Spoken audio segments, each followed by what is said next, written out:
All right, welcome back, everybody. Got another live stream today. We got Liberty Leopards and Garfield G-Men, a JV girls game coming right up in about 20 seconds here from Jag Fieldhouse. Quick note, if you see on the camera there in the red shirt, we have Garfield legend Lauren Jones. She has her name up on the wall a couple times, All-Ohio and All-American. Excellent athlete all around. Division I thrower at Oklahoma University, fifth-year senior, so she's back in town running the clock. So love to see legends like that giving back to their community. So Aaron, what do you think? The G-Men are going to hop into to start here against? Looks like when they have the size disadvantage against the Leopards. So what do you think they're going to look to do? Honestly, Cam, I'm not sure, but we haven't seen a lot of these JV girls. We haven't commentated them this season yet. But tonight we're going to get that rolling, and we'll just have to find out as the game goes along. Looks like we're going to have number 12, Amarni Franklin for Liberty, right off the tip, and the G-Men are going to get set into an offensive set right away. Yeah, looks like the Leopards hopping into a zonal look already, so that'll be something to watch out for, see if they are changing it up on their defense. Good pass there by May into I believe Genovese, and May's going to look to cut. Good pass there to Kyla Grace. Over to Courtney Brailer for the mid-range shot. Can't hit that one. Good hustle there by Grace to try to get a rebound, but it won't work out for her, and that'll be number 33, Mia Benjamin with the ball, and a little bit short there. Yeah, so the G-Men are going to do their starting five. I believe this is the first game that we together have commentated for the girls. I commentated a girls game by myself way back a month ago in the middle of November, and of course they had that dry spell where they didn't play it. Brailer turns and shoots. So it looks like we're going to have Courtney Brailer, Kyla Grace, Callie Tasker, Zoe May, and someone else.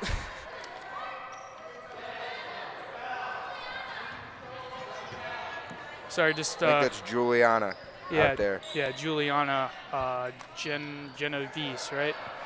Yeah, so. And then for the Leopards, we're going to have number 14, Destiny Walton out there with number 12, Amarni Franklin. As the G-Men struggling to really get something going here on offense. Also, number 15, Commonlac Plimois. Nice pass inside there from Mia Benjamin into Amarni Franklin down low for the first bucket of the game. Yeah. So looks like the coach from the Leopards really demands high energy and hands by his players on defense. Good curl off the screen there by Zoe May to get a basket for herself. And Zoe May is one of those girls that we see switch varsity. She sits on that bench on varsity, and she's been getting some quality minutes in at the end of their games. Yeah, so G-Men going to have a 2-3 zonal look of their own, try to slow down the Leopards here. And that's going to be offensive 3 seconds by number 12. It's going to be Armani Franklin. So that's a call that can be made by the refs. It isn't always made, though. So the ref calls it there. So shout out to the National Honor Society students for wrapping gifts today from 2 to 5. We got a decent turnout by the NHS members, and they had a good time wrapping gifts. So that's always something you like to see, involvement from the students at JAG in their communities.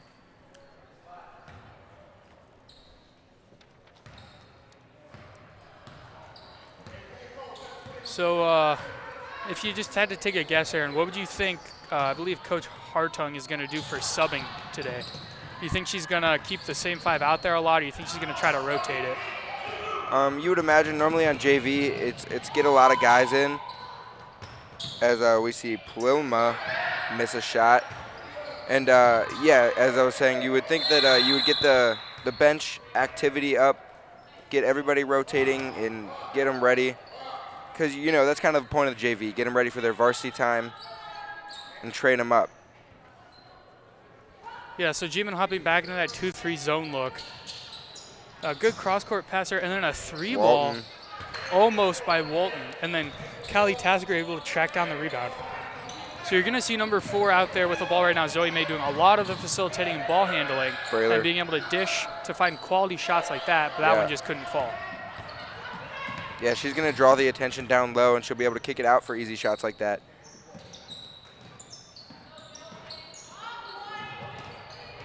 Good hands there by the G-men as they're able to, and then Callie is able to push to Kyla Grace and then out off of a Leopard. So neither team looking to go to the bench yet, as the Leopards only have 2 girls are on the bench and the G-men only have 3. So we'll see how that plays out down the stretch with both teams probably maybe struggling to get fresh legs in there, but we'll see how they're able to keep their stamina up. As just as I say that, nice cut. Good cut there by May. So just as I say that, Colby Fresh is over there on the by the scorer's table, ready to check in. Yeah, May with a real nice cut down there. She's got all 4 of the G-men points thus far. They're going to feed it inside. If I'm not mistaken, that is Mia Cole, number 22, drawing the foul.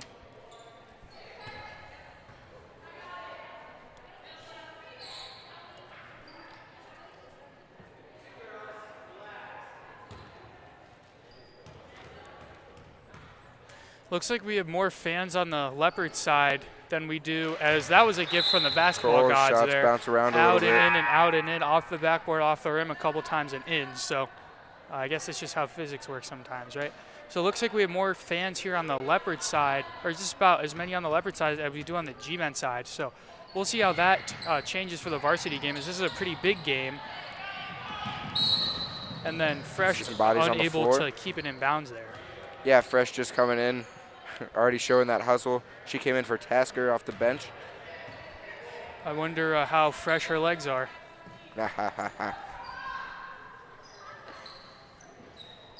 Again, always considering a career in stand-up. I believe Aaron told me earlier that we have a viewer from New York City tonight. I don't know if that certain viewer is on yet, but she is part of the Double GTV crew, Hallie Sabula. So shout out to Hallie and the rest of the Sabulas as they made the trek over to New York for the day, for a couple days. So enjoying their winter break. Of course, first day of winter break today. Things are a little different, don't have the stress of school anymore. So we'll see how that plays out for the Lady G-men tonight. May open calling for it, but then won't be able to keep her hands on it, but Brayler will make the play and save the ball. Almost, but she'll step out and it'll be going Liberty's way.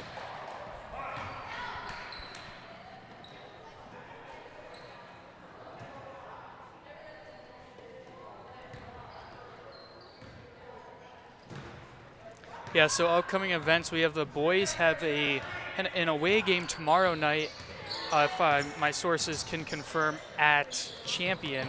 So just a short trek down the road over in Champion for a game tomorrow night. That'll be a JV doubleheader with JV and varsity doubleheader. JV tipping off at 5:30 against the Flashes. So G-men are in need of some conference wins as they dropped the first two to Campbell on Friday and then to LeBray last Tuesday. So G-men are going to need to get back in the winning column, especially on the conference end.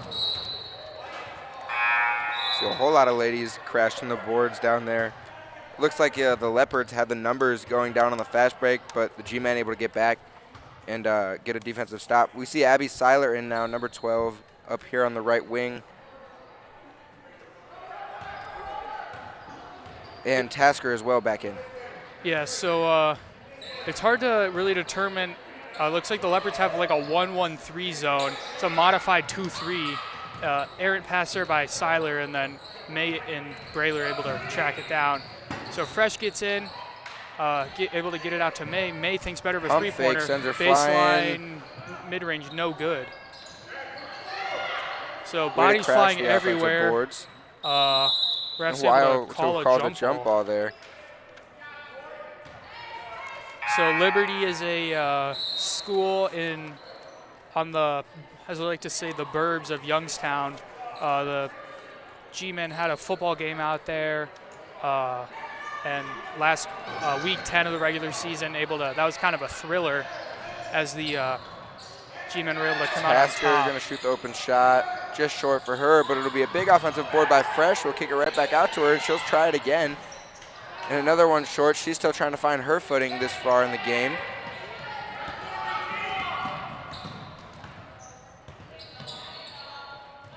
It'll be Walton who fires up another 3 and off again for her. Brailer with the rebound. Seiler gonna find May.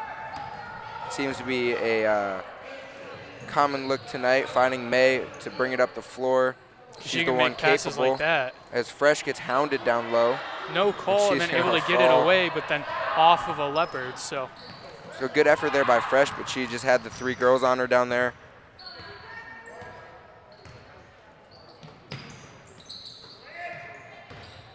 And we see this 2-3 zone here by the Lady G-men. As that pass will be over Benjamin's head, and that'll be a backcourt violation. The G-men force the turnover. yeah, so just like that, first quarter almost to a close here from Jag Fieldhouse. So G-men maintaining a 1-point lead here. Not exactly the play we're used to seeing. It is good, hard play by both teams. Not the play we're used to seeing, but it's still entertaining nevertheless. And we just saw Kylie Neer check into the game. Fresh is just getting hounded out there. Every time she touches the ball, seems like 2 or more Leopards get on her. May will fire the 3. That one will hit the top left of the backboard. A little bit off for her there. Yeah, so G-men having a tough time finding good looks now against this Leopard zone. They had some good looks earlier, but now those looks have been disappearing. So I don't know if the G-men are aware of the time. Kelly Tasker, I think, takes a peek at the scoreboard. Good cross-court pass there to May. There we go. And then the layup. May gets in again. She's got all 6 now for the So G-men. that's going to bring us to the end of the first quarter here. G-men have doubled the scoring of the Leopards. Again, only 6-3 so far, but G-men are up nevertheless. So let's see how the teams can adjust here at the break, and we'll be back. Shooter Paul, you in there? You the one they call Shooter Paul? I hear you got the best deals in the territory. I reckon that's true. Draw me up a deal I can't refuse. They said you were the best there is, but I had to try. Charles Auto Family in Garrettsville. Get your best deal now from the nicest people in the business.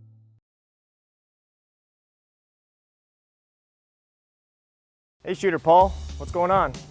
Just washing the ball.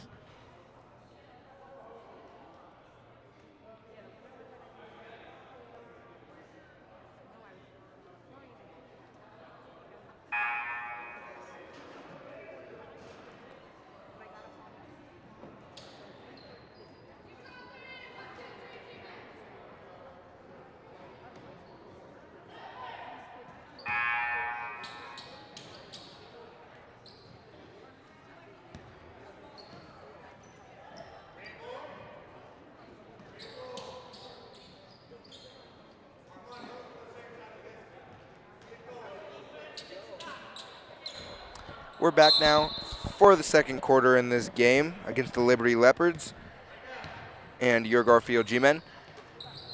And we're going to see the same look on defense so far for the G-men, the 2-3 zone. Walton thinks better of a 3. She shot a couple tonight, but has yet to found the bottom of the net, and that'll be Benjamin on the shot. That one will be off. Fresh trying to let it go. And that'll be a Leopard on the floor who poked it out. That's number 12, Amarni Franklin.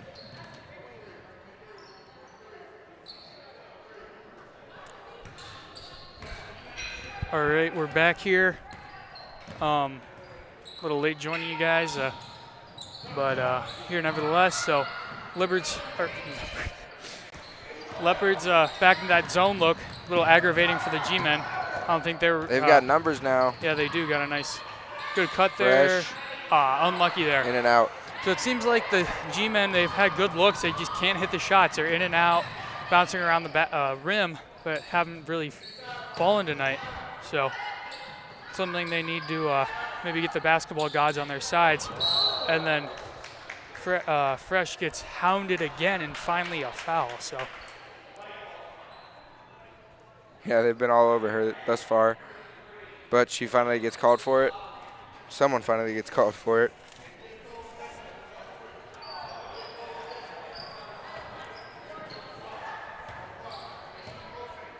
So we see May and Tasker bringing the ball up the court. So I got a question for you, Aaron. As a player, how hard is it to play against a zone when you're on offense and the opposing defense is running a zone look? How hard is it for you? Well, it kind of depends because the looks are there. If you run the offense that you put in against zone correctly, normally you trust your coaches and there's good looks there. Like it's all about hard cuts and just finding that open space in the zone because there's that there, and just swinging the ball quick. That way you can find an open shot and good looks like that. Benjamin all the way to the rack. She'll put it up and in.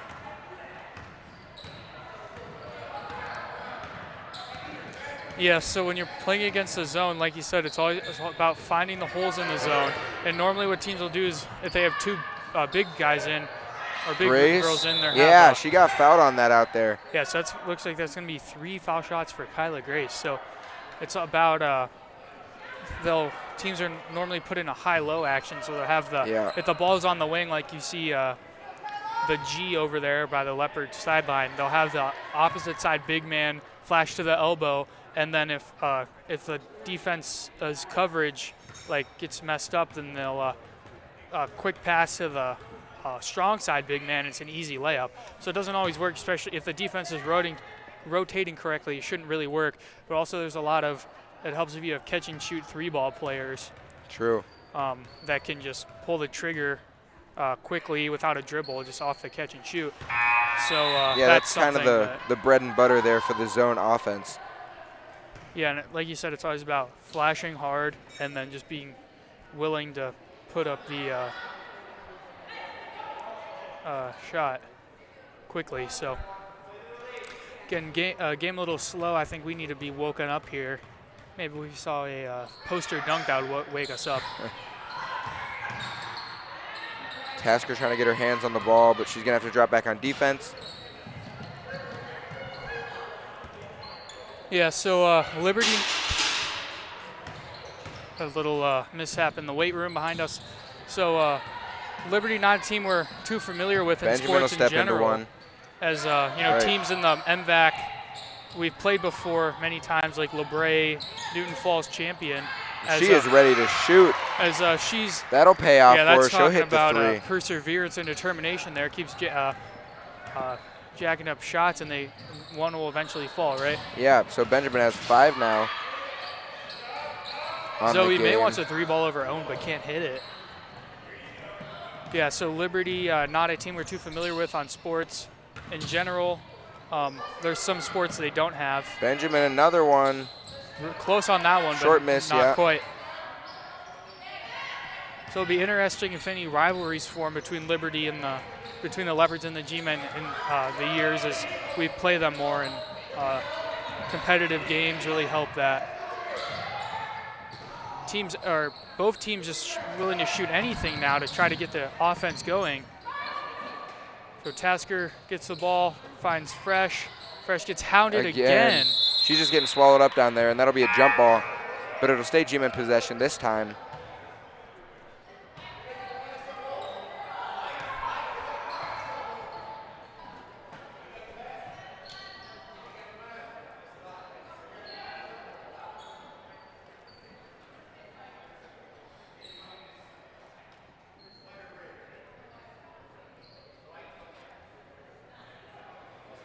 So a little bit of lack of communication there between the score table and the refs as they finally decide it's G-Men ball. They get away with an errant pass there, and then good pass there into Genovese, and then the block, but the foul. Yeah, she'll be heading the line for 2.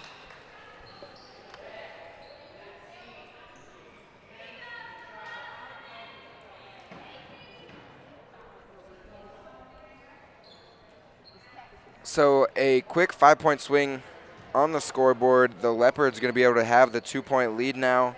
Genevieve is going to try to knock that lead off, but It was 6-3 going into the second, so a quick 5-0 run for the Leopards, and you're trying to stop the momentum if you're the G-men before it gets too out of hand. Yeah, so we're going to see Juliana Genovese here shooting a second of 2 foul shots, trying to get her team back on track here. They've had their troubles at the line tonight, and they've been getting the line a few times, so they need to capitalize on those if they want to have a chance in this game. So far, 0 for 5 from the free throw line. And you're sure that's something the coaches want to stress. Those are free buckets from the free throw line. They're going to call the ground foul down low in the paint on Genovese, I believe.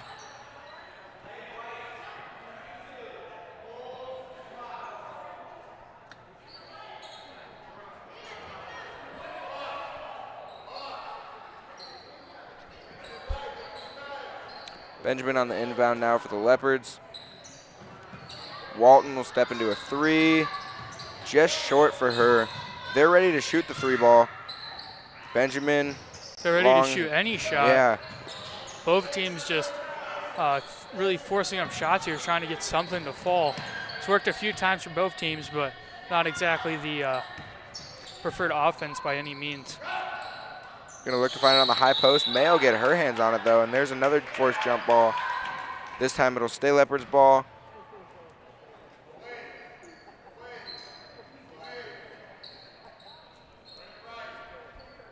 And the Leopards will get another look at an inbound play.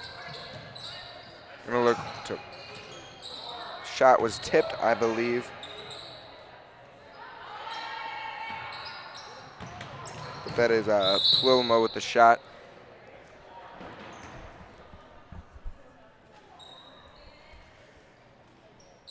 Yes, I believe, let me confirm with my sources here on when the next girls game is going to be.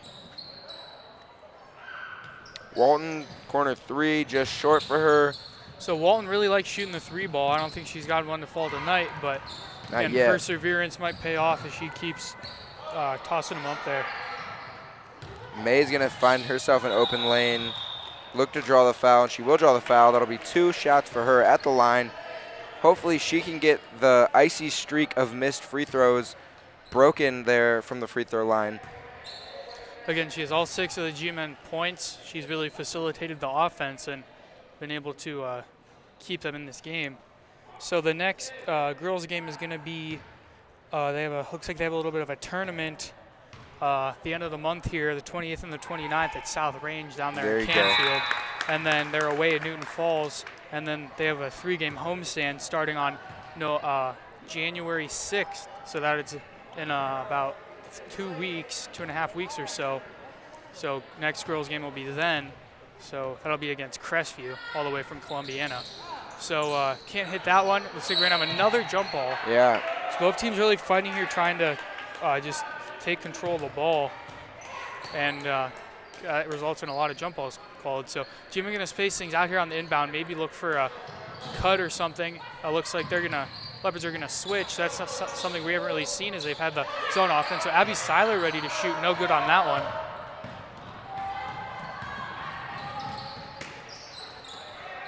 Inside look, and yet another jump ball. So it's been the theme of tonight has been jump ball. So G-Men again gonna hop into their 2-3 zonal look and try to stop the Leopards here. Benjamin, she'll shoot that one. Just long for her. Genovese will get her active hands in there. Brayler will come away with it and find May. So now the G-Men will take possession. A little over 2 minutes to go here in the second quarter. And that's a turnover by May, so unlucky off of her foot there. If you're the G-Men coach and you're trailing now, what do you tell your team at halftime? I say get the cuts, the passes have to be better.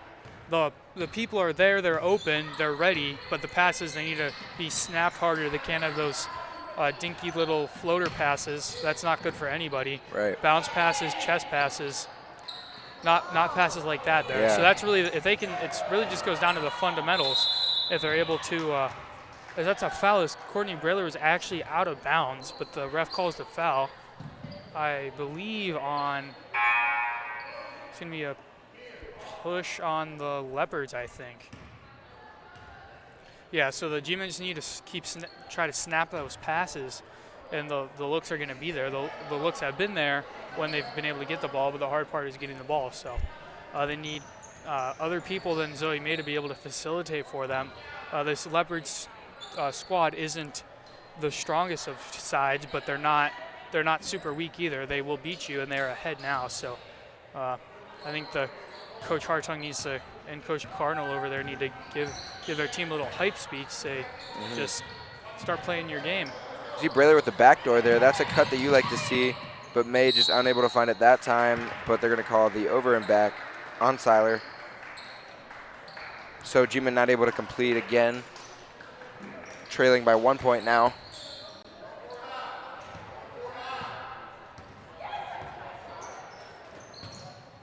Another one from Walton.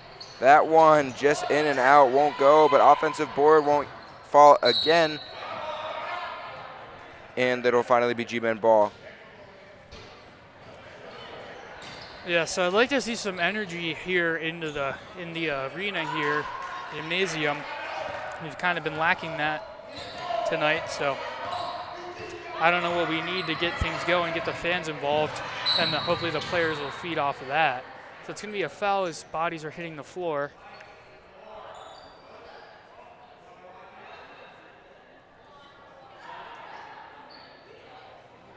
Ref calls 1 and 1, even though the G-men are only. The ref incorrectly calls a 1 and 1 there, as the G-men are only at 3 fouls in the half. So not exactly sure what happened there.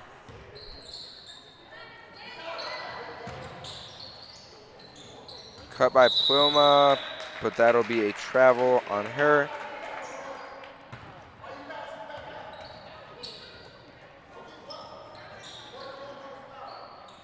So I don't know if we need Coach Gilbert over there to get some music going and get a dance or a little jig for during halftime. But we need some energy in here. Zoe May with a nice little Euro step. Up and in. That so was a that's nice something move. to give some energy in there. Nice little step through there. So May's got all 9 of the G-men's 9 points in the first half here. And I'm sure that she'd like to see some of the other Lady G-men scoring the ball. She can't do it all, but she's having a big night so far.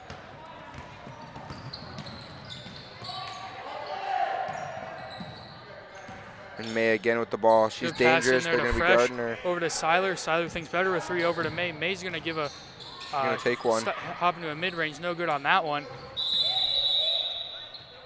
Then another jump ball called by the refs with 9 seconds remaining in the half.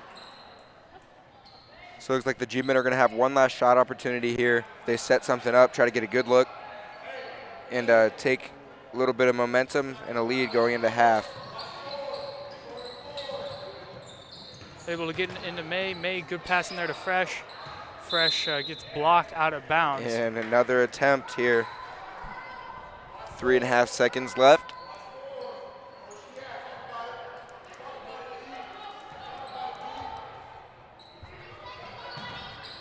Into May. May's going to take the screen. She's got to shoot, and she won't. So it'll be your Garfield G-men 9, Liberty Leopards 8 going into half. We'll see what adjustments are made, and we will be back after halftime.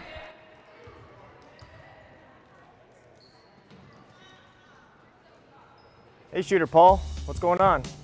Just washing the boss's bike here. Sweet bike. Does he ever let you ride that thing? I can ride it. Bet you can't jump that van over there. Come on, Shooter, you got this.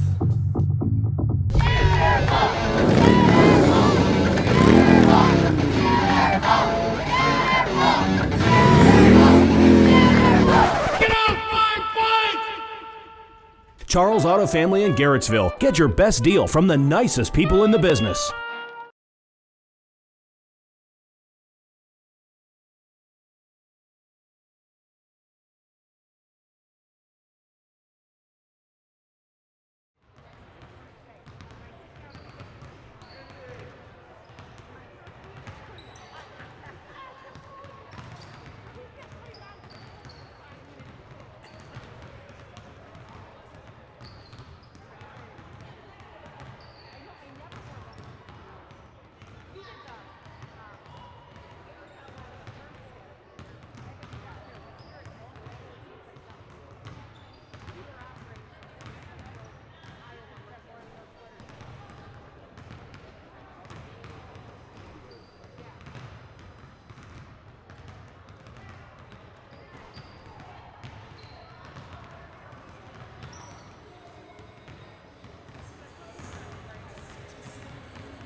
All right, we're back here from Jag Fieldhouse as the G-men lead the Liberty Leopards 9-8 in this JV girls bout. Looks like Aaron's going to be joining us here momentarily. We're going to have Tasker, Genovese, May, Kyla Grace, and Courtney Brailer on the court for the G-men, and we'll be getting the Leopard squad out there pretty soon here. We have a few more fans filing in here to Jag Fieldhouse as the second half gets underway.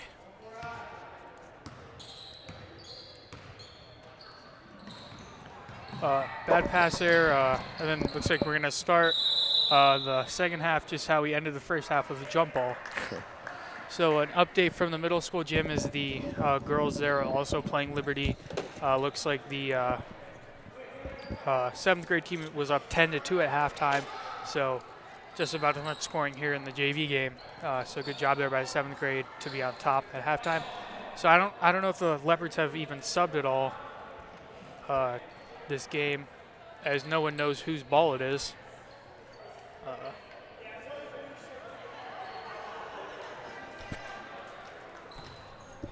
And they'll call it G-men ball. So that I think that was the right call as the Leopards started the game, or the half. May will step into one right off the bat, and maybe trying to get the energy going here, get some shots up. As there you go, we see a dribble drive. I believe that's Mia Cole, but I don't know how trusty our roster is. But if I'm not mistaken, that's Cole on the bucket. So it's actually Armani Franklin, number 12, out there, if I'm not mistaken. Oh, was that her bucket? Yeah. So there's going to be a foul on the floor on the G-men. So Franklin, if that was her, she's got 4 now on the game. Her 4 and Mia Benjamin's 5 combines for 9, and there is a mystery point somewhere for the Leopards. Must have been a free throw somewhere. As I see my mom out there, one of the best lunch ladies around, taking a picture of me, so shout out to Mom. Looks like we're going to have everyone's favorite everyone's favorite soccer player, Andrew Wem, out there. He's filing in, looking to join in on the fun for tonight. Just as well as varsity basketball player Vinny Grandizio. Yeah, good to see some support from the boys team out here. I think we also saw Colin and Eric, two athletes, as they're sitting down there looking to get a student section formed. So shout out to them. Looks like I don't know what's up with the Leopards coach, but I think he's holding a rag, so I don't know if he's trying to drop a play or something. Into Benjamin. So that's what we like to see there, a nice contested made shot. We've seen a lot of contested shots, but very few makes so far. Yeah, so Benjamin's got 7 now, leading scorer for the Leopards.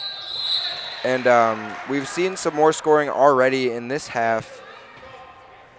It's been a little bit quicker pace, and they've been able to find the net much easier. In the Leopards' case, we have not seen a bucket from the G-men yet, but they're going to look to get their first here. Grace with the pump fake. May is going to take one herself. She lost her dribble. Grace is going to come around. She'll have the open 3, and she'll fire just off. Genovese was in the right spot for an offensive putback, but couldn't control it. And now that'll be Franklin to Benjamin, an open 3. And that one just off, but a good offensive board there by Walton. Then another miss. So shots, very few air balls here so far, but a lot of missed shots nevertheless. So a good hustle there by tip, Grace. And then Grace tries to save it, and it looks like she either fouled her. Oh, no, she got fouled. So that's an interesting turn of events here. As so it looks like the G-men are going to inbound again, and that's a Leopard looking to come in there. It's going to be Amari Brown coming in for Benjamin. Yeah, so we're going to have the same starting 5 out there for the G-men. They're going to look into the high post for Grace, but that shot will be blocked. Brailer will get the offensive board. May on the come around. Short for her, but another offensive board. Ball back in May's hands. Over to Tasker. Will shoot over the defender. Won't go for her. Looks like a 24 double dribble and backcourt violation. Ref didn't see. Of course, difficult with more than 2 refs on the floor, and even more difficult with only 2. So I thought, maybe thought Tasker did a good job there cutting off baseline, but nevertheless a foul. So some of the fans getting fired up over the calls here, but I think the coach Coach Hartong's getting fired up over their team's play. They're just not able to execute. They're not playing terrible. They're not playing bad. They're just not able to execute. So that's something they're going to have to adjust going throughout the second half. They're a good cut there by number 12. So we see Grace taking up the ball for a change. Commentary will resume momentarily.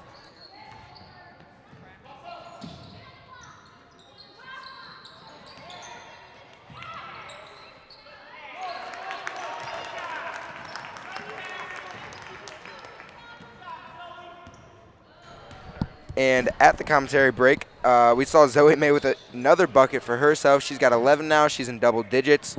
And the only scorer for the G-men tonight. That's wild. That's good for Zoe May. She's been able to find the bucket tonight. Yeah, so that's very reminiscent of a LeBron, or first time, LeBron's first time through Cleveland. He would carry his team, go off for 50, and his team would only score like 100. So, I mean, I know that's half, but that's still a lot there. Looks like we got some more You see more fans filtering in as we get closer to the girls' varsity game, which should be a good game tonight. It looked like in warm-ups both teams were hitting their shots as the ball will hit Brayler unexpectedly. Yeah, so don't exactly see where he went, but I saw Coach Gilbert coming in here. Looks pretty upset already, so I bet he's fired up for the game. This is a big one. G-men, Lady G-men are going to need to get back in the win column, as the JV need to be able to get ahead and close out this game.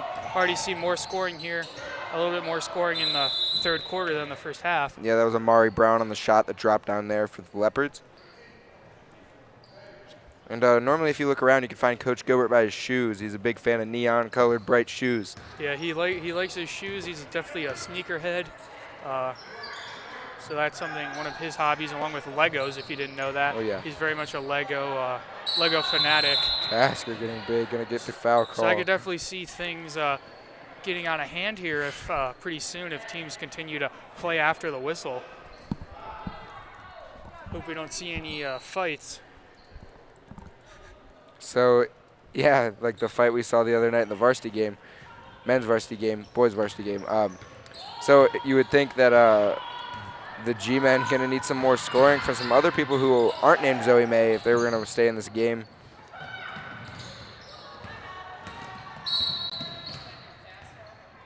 And that's the first timeout of the game. Coach Hartung needs timeout. A little frustrated over there trying to talk things over. And we'll be back after that.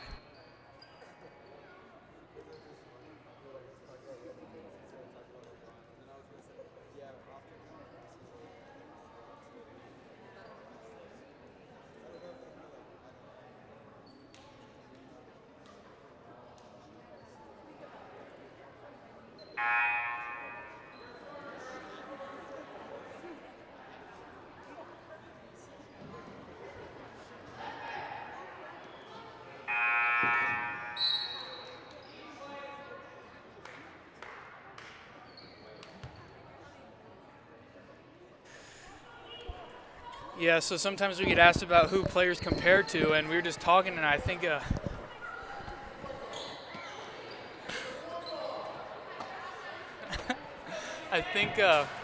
with all due respect, I think Zoe May really reminds us of LeBron. She's able to carry a team on her back as she has here, and just says, I'm carrying you to victory. And that's what she's attempting to do, getting passes like that. The ball didn't need saving, but Brayler tried to save it nonetheless. Yeah, oftentimes when I see Zoe May play, I often think of LeBron too. And here we go. The G-men are back in their zone defense, excuse me. And that'll be Cole now, number 22. If our stat sheet is right, that'll be Cole with the bank shot and in. Her first bucket of the night. Yeah, so Leopards, I think, with the biggest lead of the night by any team here, as Abby Seiler is going to replace Courtney Brayler. Seiler, the cousin of number 20, who's going to inbound Colby Fresh. So they might have some natural family chemistry going on there. Just like... Gonna look inside to May. Good cut. Look for the foul call, but she won't get it. And that'll be a head to again for the Franklin. Leopards. And another bucket. And so they came out ready to play in the third quarter. The Leopards have had the scoring attack, and a quick run like that in a game this close and this low scoring could be lethal. So Franklin again with another steal. And so the scoring more widespread for the Leopards again here in the second half. And they take a 7-point lead going into the fourth now.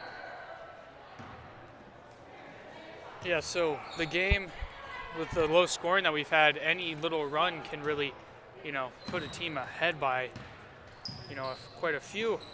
Jump pass there by number 15 into the post. Cole, and there it is, another bucket for the Lady Leopards. Cole's got 4 now.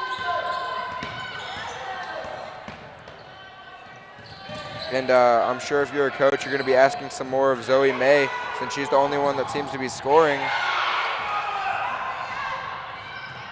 As Cole, another one off, Franklin gets her board. And jump ball called down low. So that's really been the theme of tonight is jump ball. Neither team really able to retain possession for very long, but both teams being very extremely aggressive on trying to get the ball back. Franklin underneath, missed shot, gets her own rebound somehow, falls into her hands. And it looks like they're going to slow things down. You would think with a big lead, you're going to try to burn time off the clock every possession as Plomo step into a shot and she'll hit it. And you hear the gym get loud. The Leopard side looks like the varsity team sitting behind the JV bench getting hype. That's Plomo's first bucket of the night. And excuse me if I'm pronouncing that last name wrong. But that looks how it's spelled. Not sure, though. Yeah, so sometimes you just got to think of what other people are doing right now. I would think Santa is going bonkers at this game. I bet he's a huge G-Men fan. I would imagine so. Santa always, I bet he's a huge G-Men fan, a little disappointed, but I bet he's giving his all and saying, G-Men, you go get this one. You're only down 12. Still the whole 7 minutes left to play. Maybe down 9 after that. And one bucket. And that's what they need for May. That's just what we were talking about there. Santa, a little bit of Santa magic there, just in time for the holiday season.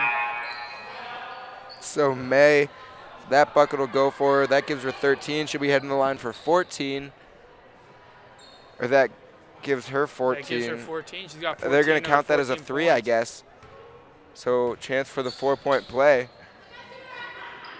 But won't be able to complete it, but it'll be a nice offensive rebound. May will cut. And it'll stay G-Men ball. And then G-Men need a timeout trying to draw something up with 0.6 seconds left. We'll see how that goes. So Zoe May has been lighting up the way for the G-Men just like Rudolph does for Santa. True that. We'll be back after the timeout.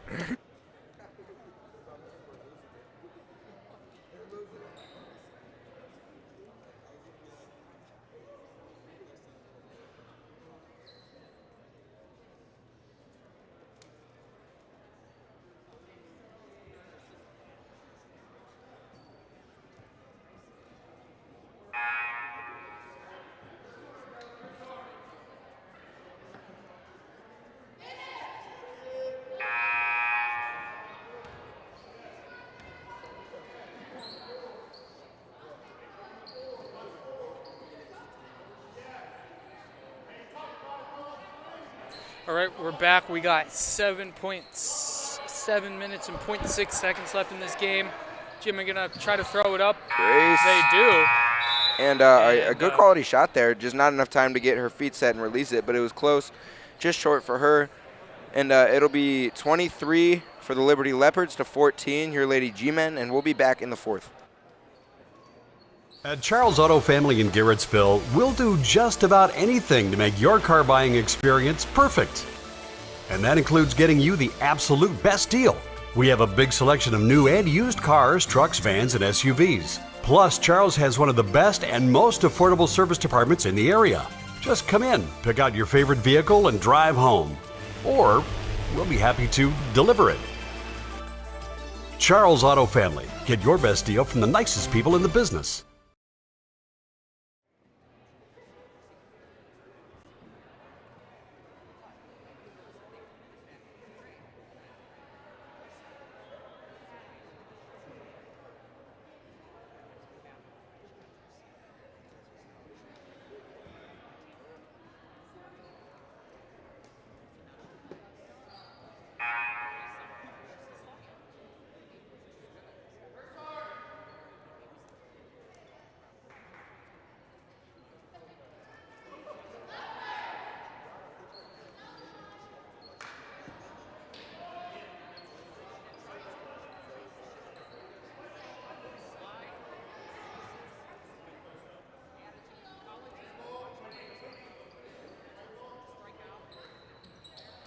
We are back now for this fourth quarter of play. G-Men probably looking to make a run quick. May still being the only G-Men able to score tonight. G-Man able to score tonight as she'll look to attack, find Genovese. She'll lose the ball and another jump ball. Common theme tonight, and that'll go Liberty Leopards' way. So Zoe May doing it all, finding the open, excuse me, finding her open guys. And finding the open bucket, obviously, tonight.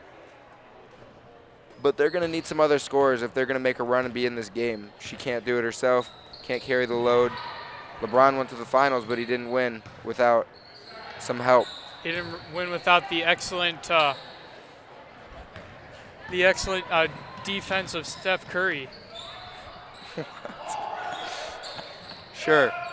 He didn't win without the excellent shooting ability of Kyrie Irving and There we go. the exquisite defense of Kevin Love. So who's going to be Kyrie Irving tonight for the Lady G-Men? As number 22 there, Mia Cole tries being her own version of Kyrie Irving. Wait, what?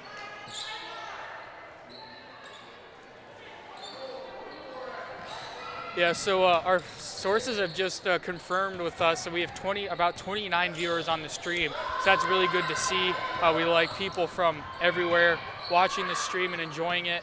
And a shot just off. Genovese tries to get up and still just unable to find the bucket for anyone not named Zoe May. Yeah, so I think Zoe May says, I'm not LeBron, I am Zoe May. I'm even better than LeBron. So she says, I'm going to carry this. I can do it all by myself.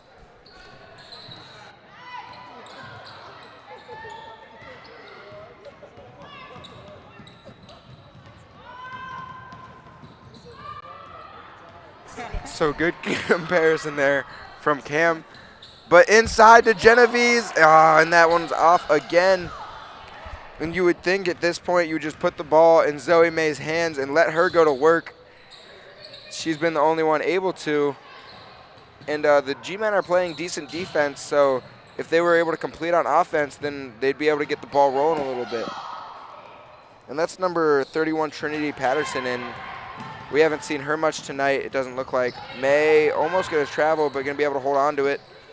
Yeah, so Grace looks like May has played the whole game so far, Yeah. so she's probably a little tired, and she's going to have to go and maybe check into the varsity game, so she's getting her fair share of playing in tonight. And then Kylie Neer is going to take a seat.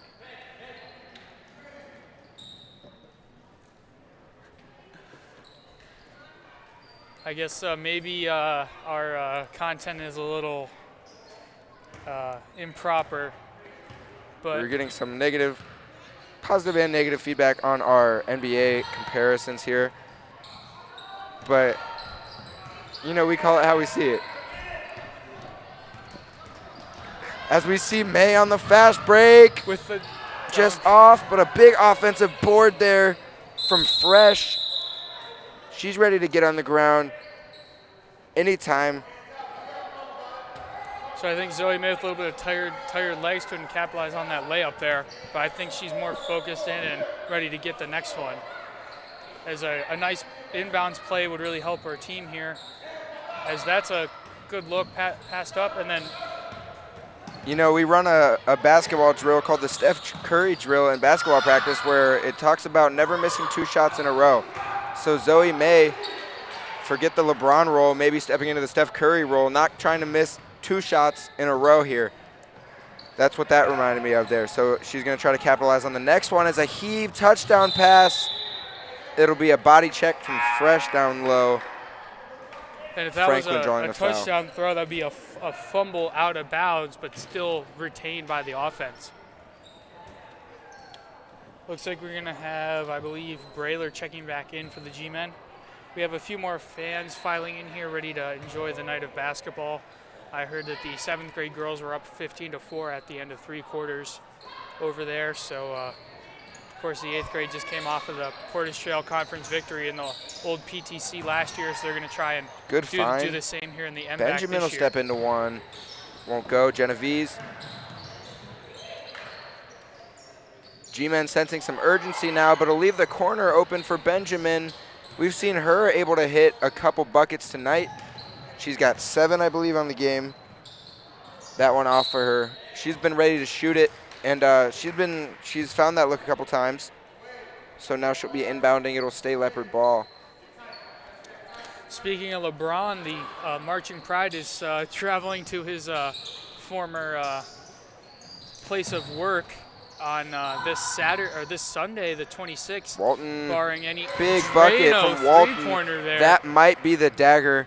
Talk about Steph Curry draining that shot like Steph Curry She has was done from way over out there. almost 3,000 times in his career. Of course, being the all-time career three-point shooting leader. And a lot of NBA comparisons. We apologize, but I guess that's what our mind's stuck on right now. So we got to connect the dots somehow. Yeah, but Marching Pride traveling to Rocket Mortgage Fieldhouse, formerly Quicken Loans Arena, on this Sunday, December 26th, day after the big day, Boxing Day. If you're from Another one for Walton. from Canada or England, going to be Boxing Day, and enjoy Boxing Day. Sorry, I'm getting a look of confusion by my my. Producer Good man. bank shot there. I guess the bank is open. Yeah, she's found the bank a couple I times was at tonight. Huntington Bank earlier, and they were closing soon, but I guess they reopened. True that. Middlefield Holiday Bank, hours are Huntington. crazy. Genevieve's on the floor. Hustling. So you see the Lady G-Men down by 14 now, so it looks like they're going to they're going to take this loss, but they're fighting till the very end. They played a hard game. Hard game from both teams. It was a physical game. It was a good game. They stuck it out to the end. Second half, much better in terms of scoring. And it might end up Zoe May being the only scorer. As we see, Zoe May's out, actually. As Benjamin will step into another one. So they find the 3-ball late, which really just seals off that victory, as we see Grace getting ready to check in. Tyler with the ball in the wing will look down low, but just over Genevieve's head. And then Coach Hartung needs a timeout. The coach from the Leopards yet to use his timeout. So we'll be back after the timeout.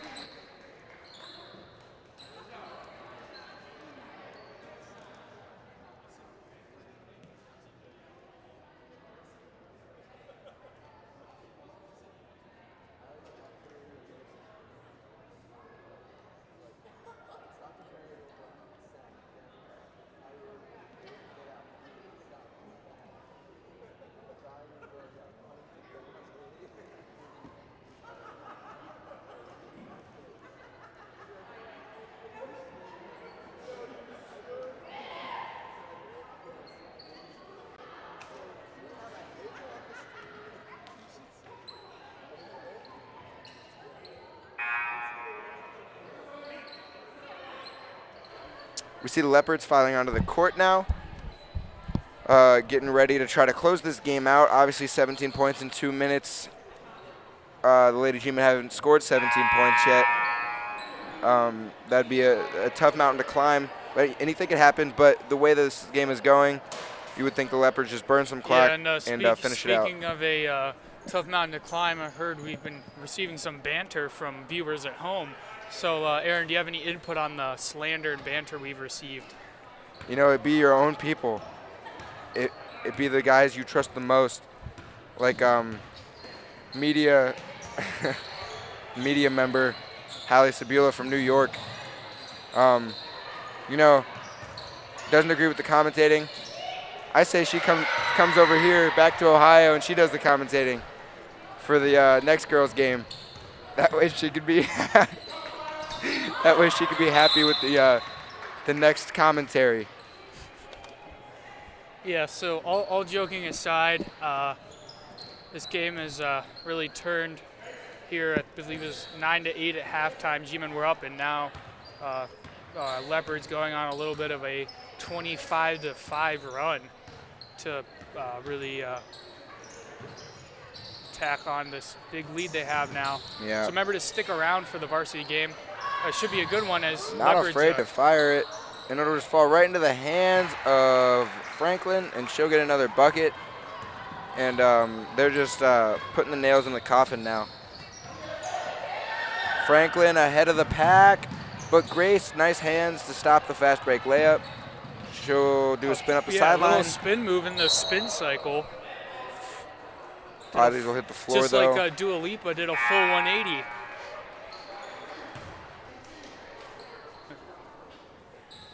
Yeah, so we're checking in with our sources here on any more hate that we've received on the stream. So again, just trying to stay positive and have a good time. Hope all you guys at home are having a good time. I believe we're around the 30 mark for viewers, so hopefully we can get that up a little bit here. Hopefully there's more energy for the varsity game, and we can enjoy that one too. So I've had a good time tonight. We might get some interesting in-between game commentary and analysis from some people that you might know. So make sure to stay in for that. Preheat your oven now for your in-between game meal. I guess that should have been done long ago, but start warming your food up for the game. Get your ice cream, get your pop your popcorn, or even come down to the varsity game. It doesn't start for another 20 minutes or so. It's never too late. So ball flying everywhere, a little bit of pinball going around here. Yeah, a little bit of... Leopards going to walk out of here with a win. Slow start for both teams, but is sped up here. And then a high-arcing shot off the glass, no. So again, Leopards going to walk out of here with a win. Zoe May scored all 14 for the... And a final bucket and 1.5 seconds left to go. You would think they would just run the clock out, but they wanted another bucket, I guess. Yeah, I guess they want to get to the 40 burger for the game. Be a 32-point second half if they can reach that mark. So again, thanks everybody for tuning in. There's 1.4 seconds left in the game. Then we're going to have a little bit of a break, maybe some thoughts and analysis, maybe an interview with Coach Gilbert or some of the players in between games. Again, bank reopened. Again, holiday hours crazy. I guess they reopened for that shot. Callie Tasker is going to dribble it out. Thanks everybody for tuning in, and make sure to stick around for the varsity game. Yeah, we'll be back.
Good evening, Jag fans of all ages. We're back here from Jag Fieldhouse as the teams are ready to get underway here. We have morning show co-host Aaron Brody ready to announce the starting lineups for the pregame festivities.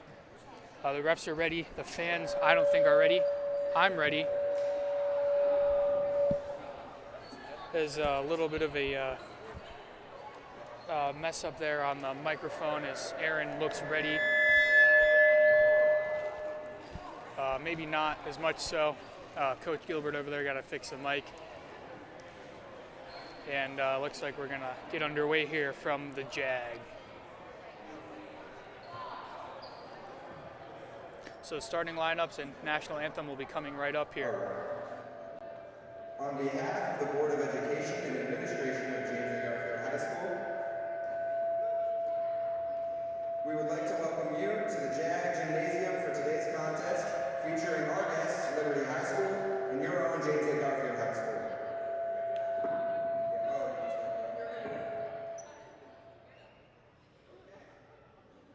We live in a country with freedoms like no other.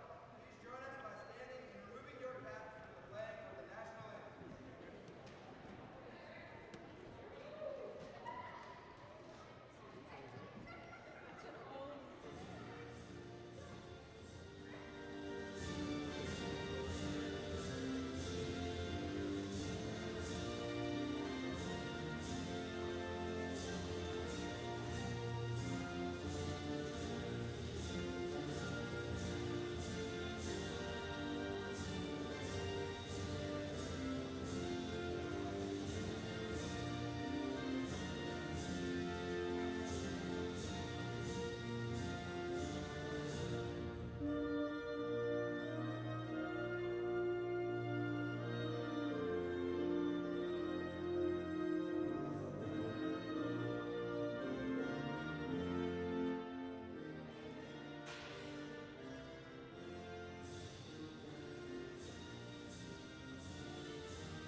In order to make today's contest as enjoyable as possible, please represent your school and community in a positive and respectful manner. That means follow the rules, speak and act responsibly, and show courtesy and respect for your fellow fans, the officials and coaches, the administrators and authority figures, and of course, your team and opponents. Let's make today's contest great by remembering to respect the game. Thank you. The officials assigned to this contest have been selected and assigned according to procedures adopted by the Ohio High School Athletic Association or Conference League game. I do not have the names of the officials, but we thank you much for being here.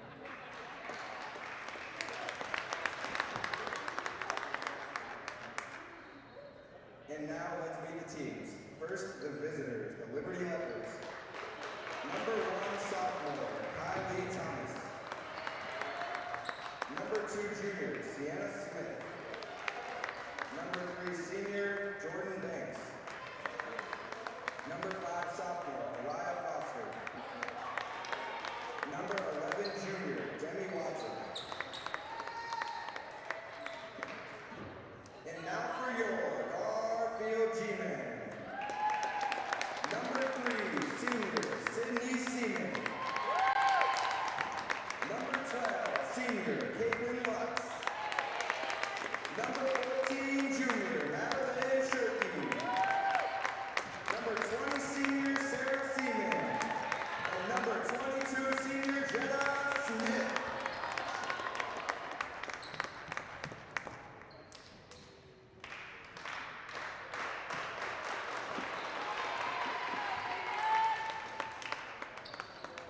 All right, teams are ready. We're ready. Fans are ready. I know Landon's ready. And we're ready to begin the game. Looks like Aaron's going to be joining me here. We lack a writing utensil at the moment, so we cannot punch in the starting lineups into the score sheet, but we're going to be working on that here. So just bear with us here. Looks like we're going to have number 2. That'll be Sienna Smith jumping for the Leopards. And probably going to have Jenna Smith jumping for the G-men. So we're going to go with Madeline Shirky, Caitlin Lutz, Jenna Smith, and Sarah and Sydney Seaman for the G-men.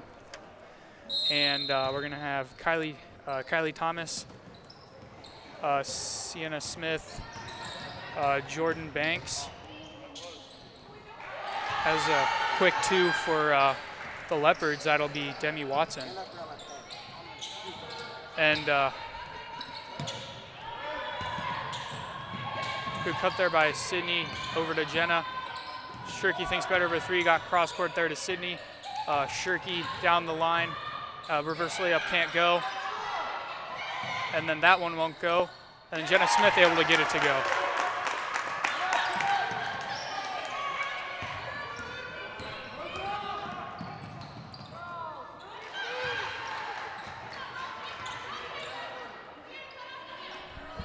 All right, I think we're ready for the stats as Shirky's going to get the ball just across half court. I would assume the G-men are going to probably slow things down compared to what the Leopards are going to try to do. Yeah. Sydney the 3, no good. And then that's a rebound there by the Leopards. Leopards have a 3-on-2 there. And good block there by Jenna. She's going to look to find her buddy Sarah. And then Sarah the cross-court pass to her sister Sydney. 2 cutters in the lane, and then Caitlin Lutz for 2. Caitlin.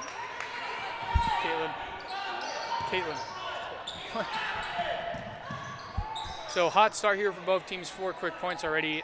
And then a deep 3 there, splash by number 2, Sienna Smith. So she's showing off the range there. And then Sydney able to get across half court. Good pass there by cut there by Shirks, and Shirks took 1 too many steps, couldn't get the reverse layup to go. So this is going to be a really interesting game. We'll see how the G-men are able to, they're probably the underdogs here. We'll see how they're able to fight against the Leopards.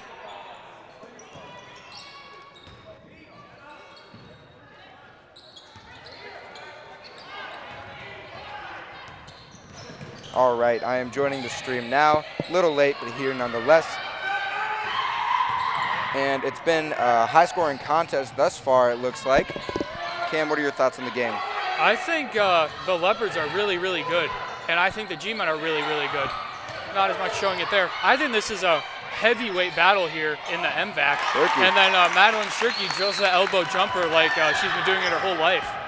So fun fact, I played a little bit of pig with her earlier and actually beat her, although I lost to Colin. But anyways, not like that matters now, as I'd say she's definitely a better player than me. And then she gets it over to her, Sarah, as they couldn't convert on that 3-on-1. And then they still have a 5-on-4, and they have the back of the net. Caitlin Lutz, I've seen her grabbing some offensive rebounds so far, and the G-men have came out on all cylinders. Yeah, so Demi Watson a little bit slow to get back. I don't know if she's hurt or what. Her coach says, let's get it going, and we're going to have an early sub here for the Leopards. So Demi Watson, the elbow jumper, no good. So not giving in the best effort defensively, and they can't hit that one there. So, of course, the G-men district champs last year, that exciting game at home here against Champion to clinch the district championship. And then Sydney just not able to find her shot. Another offensive rebound. And Lutz, we saw her showing off that speed. Obviously, a big goal scorer for the Lady G-men soccer team. We saw that speed all season long for the soccer season. And then the Leopards leave a timeout. So just like that, G-men put up 10 points early just like they can. And we'll be back, hopefully get some stuff to talk about here, and we'll be back.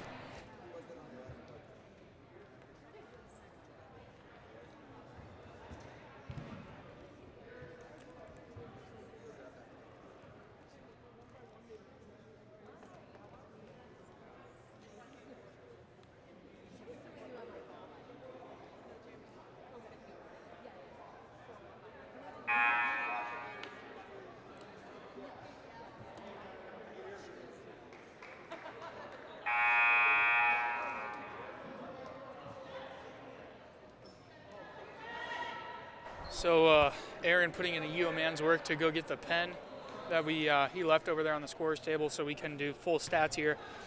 Looks like we have a new face for the Leopards. It's going to be number 32, Tiana Weatherly.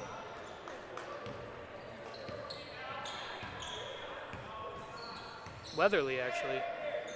So last name Weatherly, I don't know exactly how good of a meteorologist she is.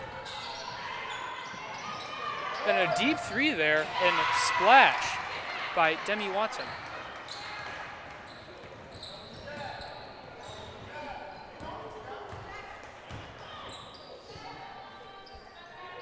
So Leopards showing off their range early. Looks like Aaron's back here. And we're going to have a new face checking in. Looks like Kylie Thomas is going to check back in for the Leopards. So G-Men don't have too deep of a bench to go into, but they play 7 to 8 girls a game. And Jenna Smith, another one, showing off her skill there. Going to be playing next winter. Going to be playing her basketball at Marietta College down there by the river. Nice little town with a nice little college town right on the border there. So good job to her on that commitment. A pinballing around, and then Jenna Smith just a force to be reckoned with down low. So Leopards already showing off that range. So how do you think that's going to play into effect here, that them being able to just pull up from 5 to 6 feet beyond the three-point arc? Well, obviously that's a big shot. 3 points are worth more than 2. They've been able to show it off early, so obviously that's going to be something you want to shut down if you're the Lady G-Men. That should be a big stress point if they're able to shoot it, because those shots will bury you. They will if you let them keep flying and shooting the way they are. Looks like they're going to keep shooting them.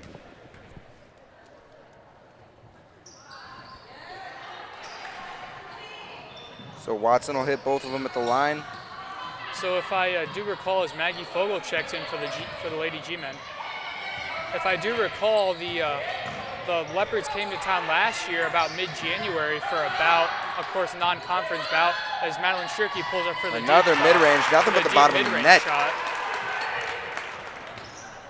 So Madeline Shirky showing off the offense here, but she's one of the better defenders on this G-Men squad. Coach Gilbert normally relies on her to guard the opposing team's best player. And another one.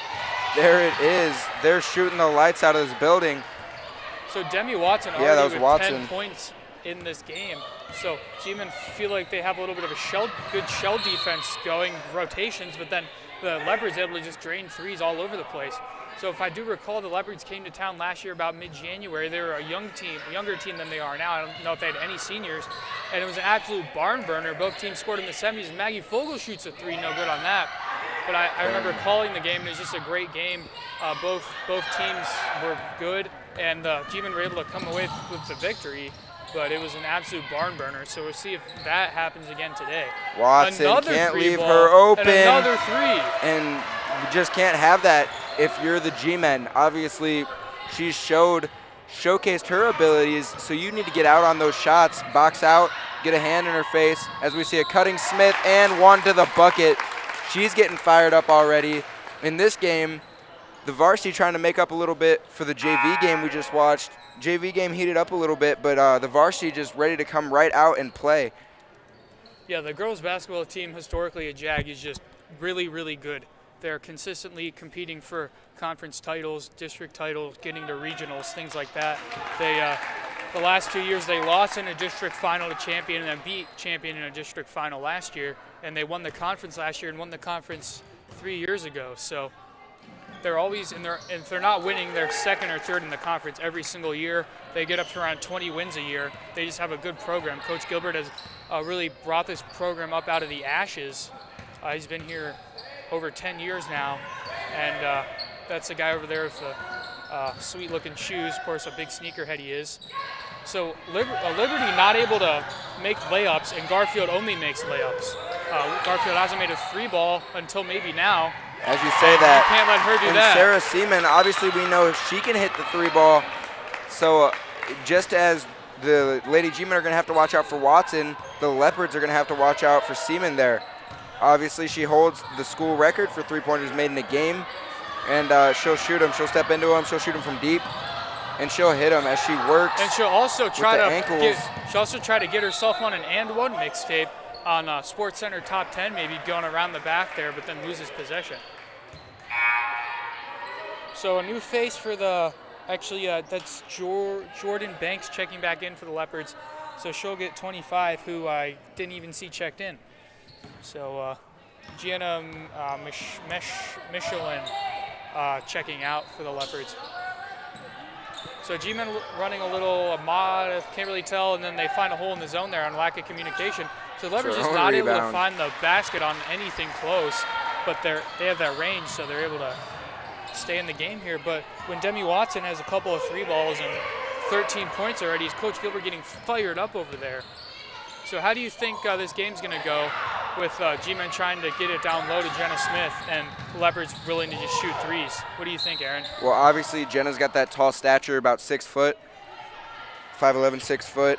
She can score it down low. She's strong. She takes it right to the rack, no path around, just straight to the hoop, and she'll be able to dominate down there, I think, if she just uses her size, gets big, and puts up the shot over her defender. But Smith and Watson kind of going at it right now, point for point, as Watson's got 16 and Smith has 11, so both scoring in the double digits already. Both have over half of their team's points, and that'll definitely be a scoring matchup that we're going to have to see tonight. Fogel will shoot it from mid-range, and she'll hit it. And the mid-range shot's been there for the G-Men, so right at the buzzer, Fogel will hit her shot. That'll be her first bucket of the game. Yeah, so this game giving us flashbacks of last Friday's game with the score 23-22 after the first quarter, and we'll be back after these messages.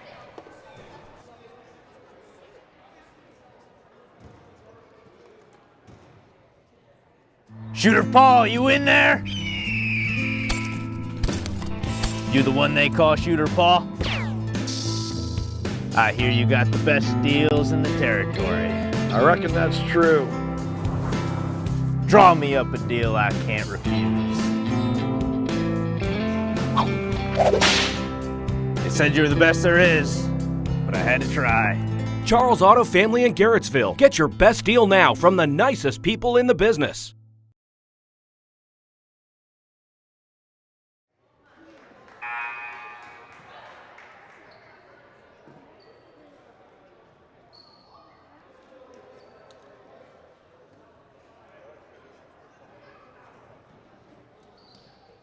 Yeah, so of course the G-Men losing all Ohio and Grace Mills to graduation, 1,500 point score in your career.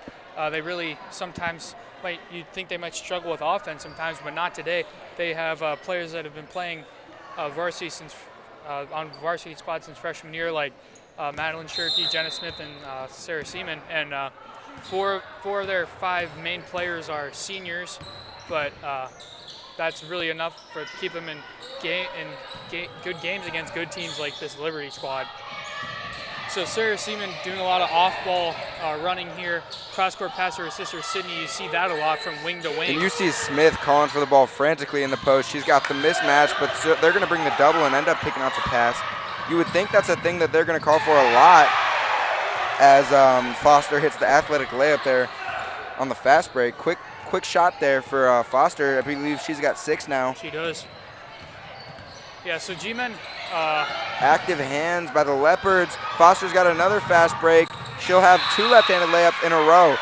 So the G-Men are going to need a timeout now. Coach Gilbert looking frustrated with his team. He's going to give them some words, and we'll pick right back up after the break.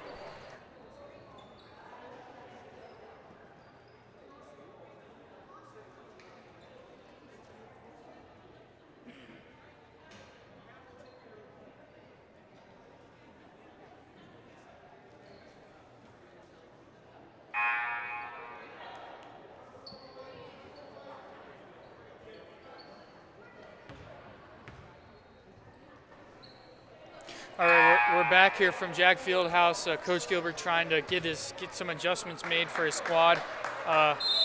They trying to hang with the Leopards here after that really high-scoring first quarter. Yeah, you see the Leopards got speed. They have Foster up there running the floor, and the active hands on defense. We've seen Kaylee Thomas with a couple good pokes. And that's definitely something you want to look out for. You don't want to get into a track meet with a fast team as Shirky will put her head down. And there it is, Foster again. She's on the fast break, and she'll do the pump. And they're going to call the and one blocking foul. Foster just breaking out. She'll be ahead of the pack and finishing the bucket on top of Sarah Seaman. Yeah, so Leopards definitely have the speed advantage, quick hands. So G-Men are going to have to play a little bit of small ball here. Just really go to their bread and butter, what works, and that's going to be Jenna Smith in the post. They struggled at times to get the ball to her because of those active hands by the Leopards. So ref having a word with Shirks down there, and then Foster's going to shoot a foul shot here. And she drains it. So now you see the Leopards playing up on the G-men. Shirky is going to take it all the way to the hoop, and now she's got herself one. She's got 6 now on the game. First points of the quarter for the G-men. And Sarah Seaman all the way to Shirky. Oh, but she'll be denied by number 2, Sienna Smith. Yeah, so Smith says get that weak step out of here on that one. Good passing and a good look by Shirky inside. Just quick active hands like we've talked about by Smith. And they're going to have to get the ball in now. Shirky in the corner, that's her spot, mid-range, just off. And that's Watson. A little too quick for her own good. We'll have the Seaman girls controlling the ball in the backcourt. Lutz will take it all the way in. They get Smith, it to Smith there you down go, low, but she gets swatted. Fouled. And So, yeah, they're going to call that one. Good weak side hope there by Demi Watson, but never let the foul nonetheless. So Demi Watson, after that first quarter, on pace to put up 64 points herself. Of course, her scoring has already cooled off. She had 16 in the first quarter. As Shirky looks like she got maybe lost a contact or something there. She did, what it appears. So she'll get that fixed hopefully pretty soon. They get a nice, refs getting her a nice timeout trying to get this game going here, as Smith is going to be at the line shooting too. So it looks like Shirky got things sorted out over there. Contacts are always an interesting thing. We see people lose them all the time. Yeah, hopefully you don't lose the multiple contacts that you, hopefully don't lose contacts in your eyes and contacts in your phone. Yeah. Smith buries the first one, which brings it into a 5-point game for the G-men. I hope my colleague Landon appreciates my humor, and so does my manager, Mr. Cole, over there, running the camera. Shout out to Mr. Cole. And then Sydney, Seaman, who looks like she blocked Smith, gets the foul called on her. So again, fouling not really an issue for either team. 3 in the half for the G-men, and then 2 in the half for the Leopards.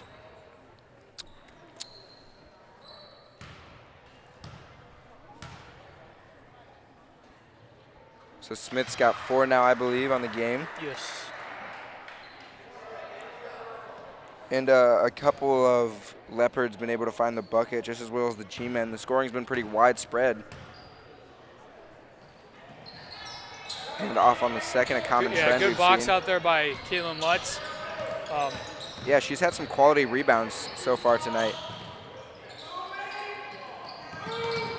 Gonna find the cutting Shirky, and she's gonna go up, but Smith gets the offensive board, and she'll get called. So that'll be on the floor. It'll be a push on Smith, I believe. Smith on Smith. Yeah, so it'll be inbound G-men ball. It'll be a little bit Smith ×2 there. Yep. And Shirky just good wide play right open there. underneath. Some miscommunication there by the Leopard defense. And Shirky's going to get herself another one. She's got 8 now. Yeah, Coach Gilbert there on the sideline probably thinking, dang, I'm good. Yeah. He's been coaching for years here. He's a good mind of the game. Then a 3-ball. Banks, way off Good for close Banks. out there by Sydney Good Seaman, hands able there to force now for the air G-men. ball, and then Liberty able to track down that's another deep 3 by Smith.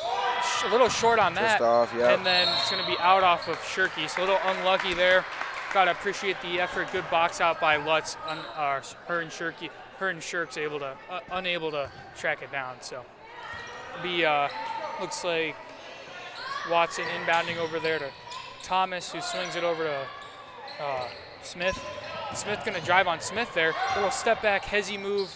All the way. Short on the layup. So if Liberty could make their layups, I think they'd have about 50 points right now. Good cut there by Lutz to the opposite block. In there to Shirks. Over there to Lutz. Gives a fake out to Shirks. Mid-range. Her bread and butter mid-range. She's got that such high release, but Smith gets her rebound and goes up. Yeah, so I think Shirky learned her lesson after playing pig against me earlier today. Yeah, she's got that high release. She can shoot it over the defender, especially if she's got someone short on her. A little bit of a slow release, but if she's got time, she's normally money. I think she's about 3 for 4 on those types of shots today. Yeah.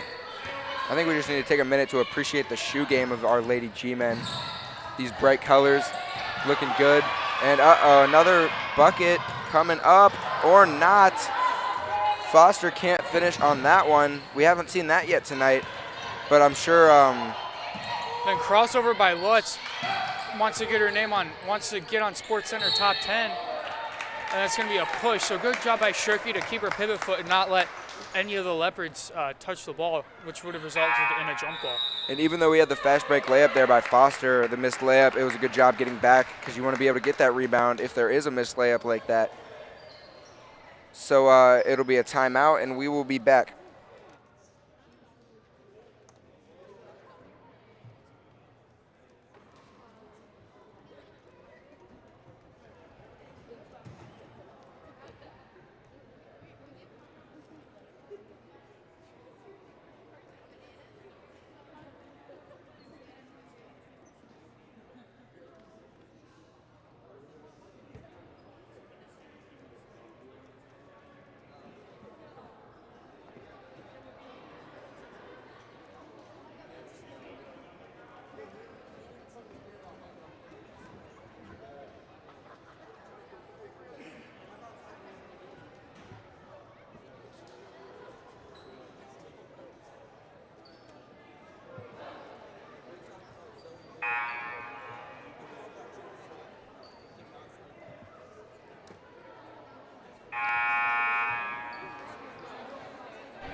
And the buzzer sounds now, back from timeout.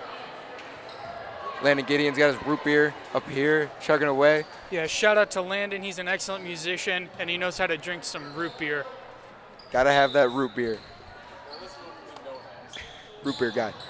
All right. So it'll be G-men ball, deep three, and oh my God! From volleyball line range. That's not volleyball range, that's from the parking lot. So she's got 6 now, her second 3 of the night. Couple of 3 balls. She's had trouble turning the ball over tonight. What a nice arcing shot, and then Watson will get one right back. Dribble drive there by Watson. So Sarah Seaman, who's also going to be playing college ball at the next level, is feeling it. She's thinking about it. Another one. And just close, off. Very close there. And then Shirky, big rebound. Gets it stripped away. So Shirky putting in the work there, getting an offensive rebound and gets unlucky. That's going to be a charge. There it is. Lutz taking that charge. So Caleb Lutz's dad down there with the camera. He loves it. He says yes. Yeah, that looks like we actually have an injury, so I've got to be a little quiet. Looks like Foster when she took that to the rack. Took it a little bit too hard. Tried the Euro step there, and then Caitlin Lutz said that's going back to Europe on the Euro step. So Foster a little slow to get up. I don't know if she banged her knee or something. So looks like she was holding her ankle. And you hope that's not an ankle injury, because ankle injuries. Please enjoy this ad from Charles Auto Family, and we'll be back. Shooter Paul, you in there? You the one they call Shooter Paul? I hear you got the best deals in the territory. I reckon that's true. Draw me up a deal I can't refuse. They said you were the best there is, but I had to try. Charles Auto Family in Garrettsville. Get your best deal now from the nicest people in the business.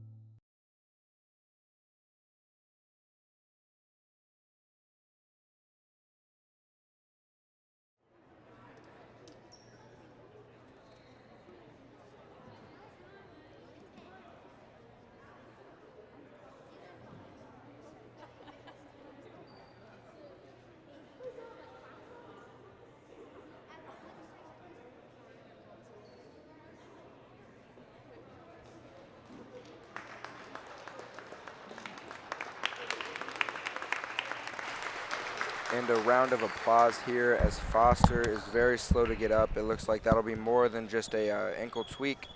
She's probably going to head to the bench and get checked out by their trainer and gotta hope there it's reevaluate. nothing too serious. Hate to see that, no matter what side you're on. Never wish injury upon anyone there. Just love some fierce competition, and that's what we've had so far today. So she's going to get checked out by her head of medical staff. Yeah, and that's someone you obviously hope you can get back into the game. For the Leopards, she's had those active hands. She's quick, so that's a big loss. Hopefully she's all right. Yeah, so she's up to 11 points on the afternoon, and Demi Watson is 18, and then Smith for the Leopards has 4. So that's the scoring for them. As Sydney Siemens open on the wing, she gets the ball, and she'll look to her buddy Jenna. Jenna's going to give a pump fake back out to Sydney. Sydney says, "You cut. Let me find Shirks." And then Shirks gets a nice pump fake, Jenna able to getting get it into big Smith. down there. She's going to take it out, though, and then a little bit of passing cut. We'll find Smith. The nice step through. Maybe looking for a foul, but it won't go. She would get up. She might have a layup down underneath, but she might be injured, too. Took a hard fall there. But still putting in the work, trying to get open on the high post. Yeah, and a nice cut by Seaman, left-hander, won't go. Scoring has slowed down mildly here. Not as many completed shots have we been seeing.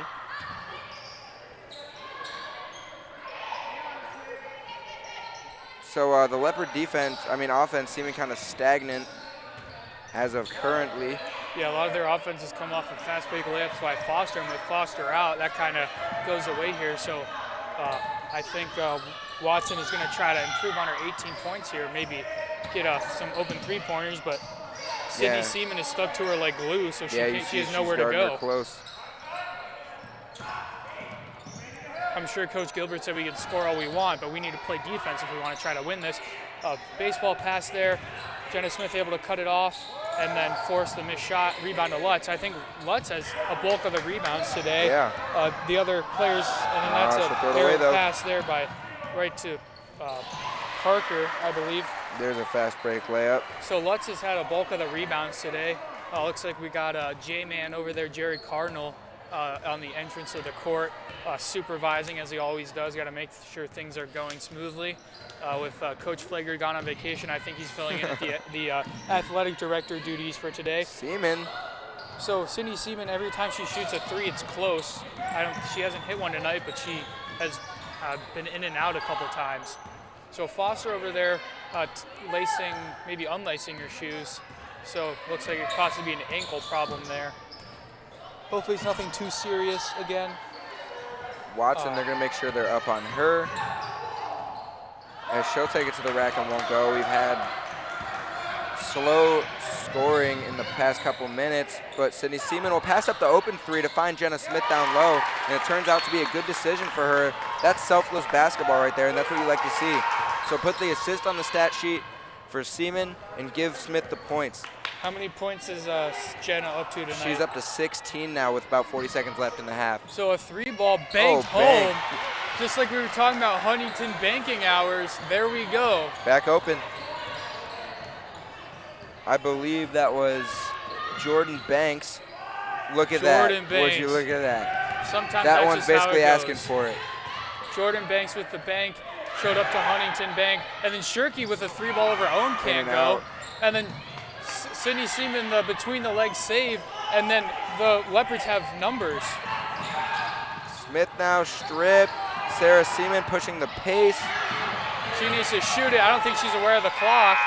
And she will be hounded. So what a half here. Both teams putting up 30-plus points. It's been a great one.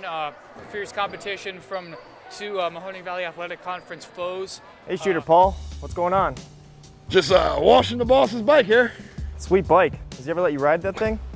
I can ride it. Bet you can't jump that van over there. Come on, Shooter, you got this.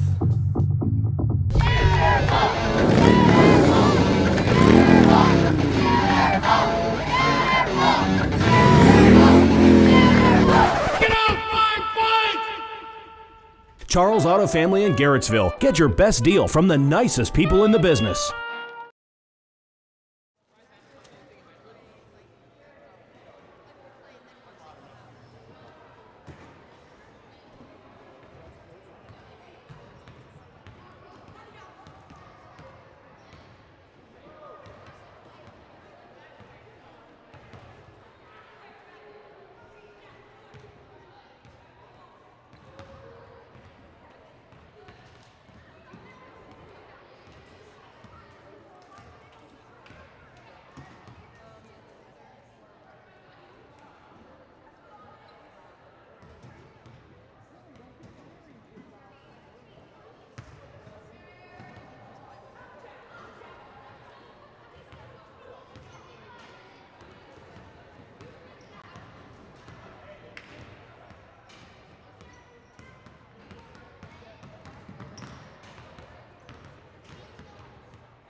right. We are back now from half in this high-paced matchup, high-scoring matchup between two good teams here in the MVAC.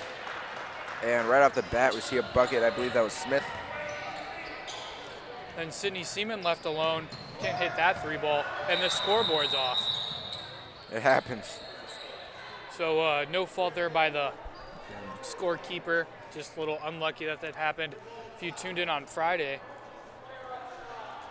kept happening during the boys' games too. So new scoreboard this year, trying to work out the kinks already. So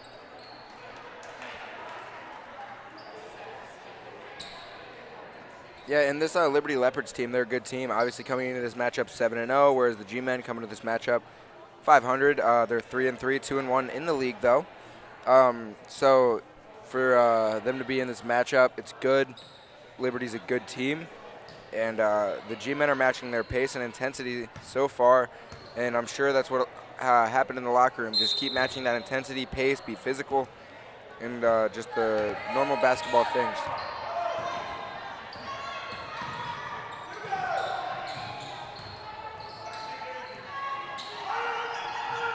So Watson didn't have as many in the second quarter. As I say that, she fires a 3, but Seaman will be able to track down that rebound, and it goes to Lutz. So Lutz is going to beat her off the G-Men break. have numbers over to Seaman, Smith. Good cut there by and Lutz. Lutz will have her bucket. Chalk up 2 on that one. So Lutz, we've heard her name a lot, but she only has 4 points tonight. But sometimes it's not the points that show how well you played. Obviously, we've seen her on many rebounds, a couple assists, and obviously a couple buckets too. In and out for Banks. Foster back in the game. Foster back in the game, yeah. So that's good to see. You can see she's running with a little bit with a limp. I think she's really digging down here and saying, I got this, coach. But I don't know how effective she's going to be on the defensive end if she just lets Shirky in and out. Right. You wonder how mobile she'll be able to be with that ankle problem, if that's what it was. But she's tough. She's going to stick through it and stay in the game. Yeah, so Aaron, what do you think on the defense of the G-Men so far? I think it's been good. I mean, a lot of points from the Leopards have came from fast breaks, so that's just a matter of protecting the ball on offense. But I think we're doing good switching, and obviously we fixed up the 3-ball, letting Watson hit that. We fixed that up in the second quarter a little bit, and I think it's been improved, and I think it's decent. I'm sure Gilbert's always got something to say about their defense, always, of course, can play better defense, but it hasn't been bad tonight. Yeah, so Lutz, another rebound. We don't exactly have the tally, but I'm sure she's up there on boards. Again, not the biggest player on the court, but doing her fair share of rebounding.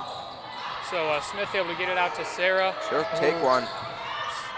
Can't hit that 3-ball. See Lutz from the back, trying to strip Foster.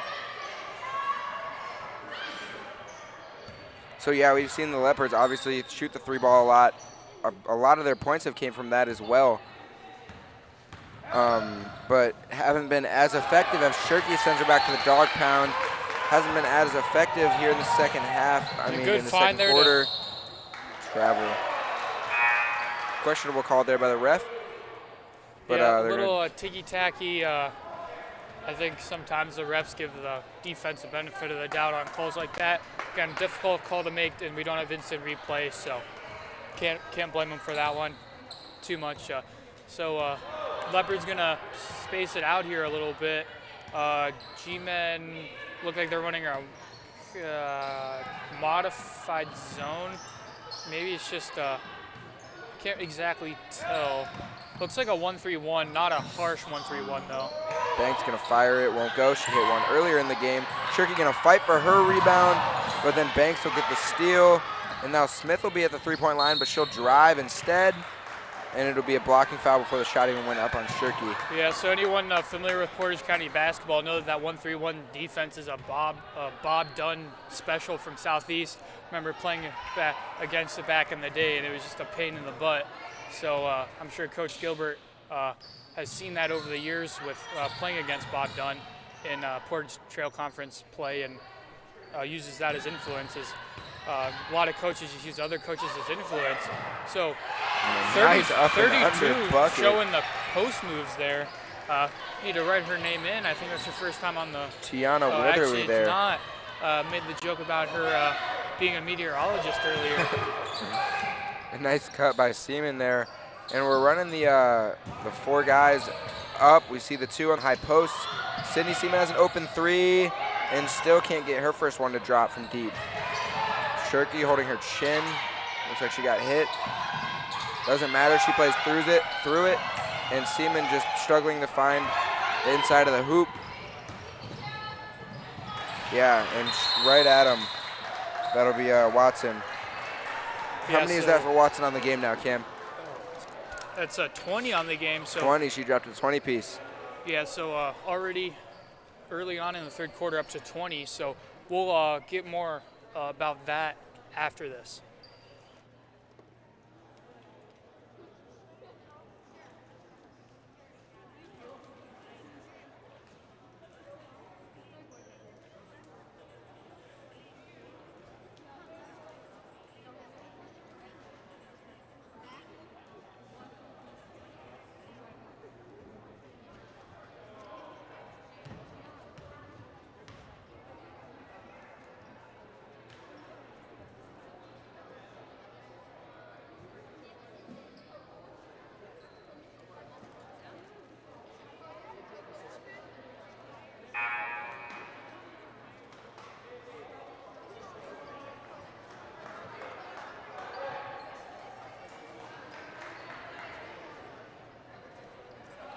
We're back now from that timeout. Coach Gilbert wanting to stop things before they get too out of hand.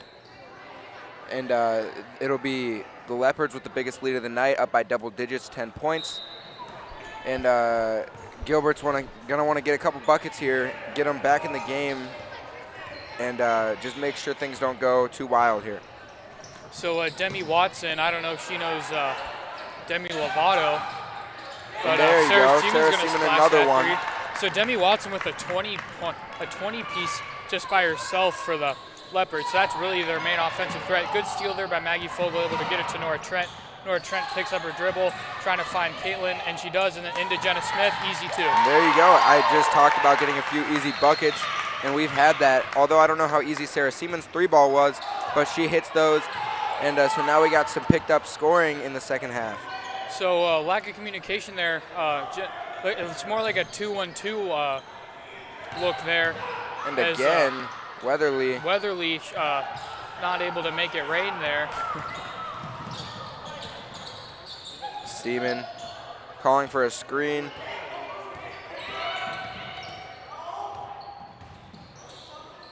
Lett's now going to drive baseline, kick That's it all the way kinda out to her, Fogel. Trent will fire the specialty move there mid-range. As Fogel can't hit that one. Caught in between trying the swish and trying the backboard and couldn't hit there. So that's kind of Caitlin Lett's signature move is drive baseline and then the jump through this one-footed pass across the court, which they practice in the warm-up all the time. And then Kylie Thomas can't hit that one and gets it to Fogel. Fogel able to get it to Sarah Seaman, and G-Men trying to get numbers here in transition. Good no-look pass there by Sarah, and then Jenna Smith just couldn't handle that one. So what would you say about the Leopards defense tonight, Aaron? It's been all right. Obviously, we see the G-Men with hard cuts been able to penetrate it, but they've had active hands. They're quick, they're shifty, and they're able to make you work for your buckets. Obviously, we've seen a couple deep threes. Those are just things that you give up sometimes. As Watson takes it to the hoop but can't have it. But it's just things like that, the quick hands and the swiftness.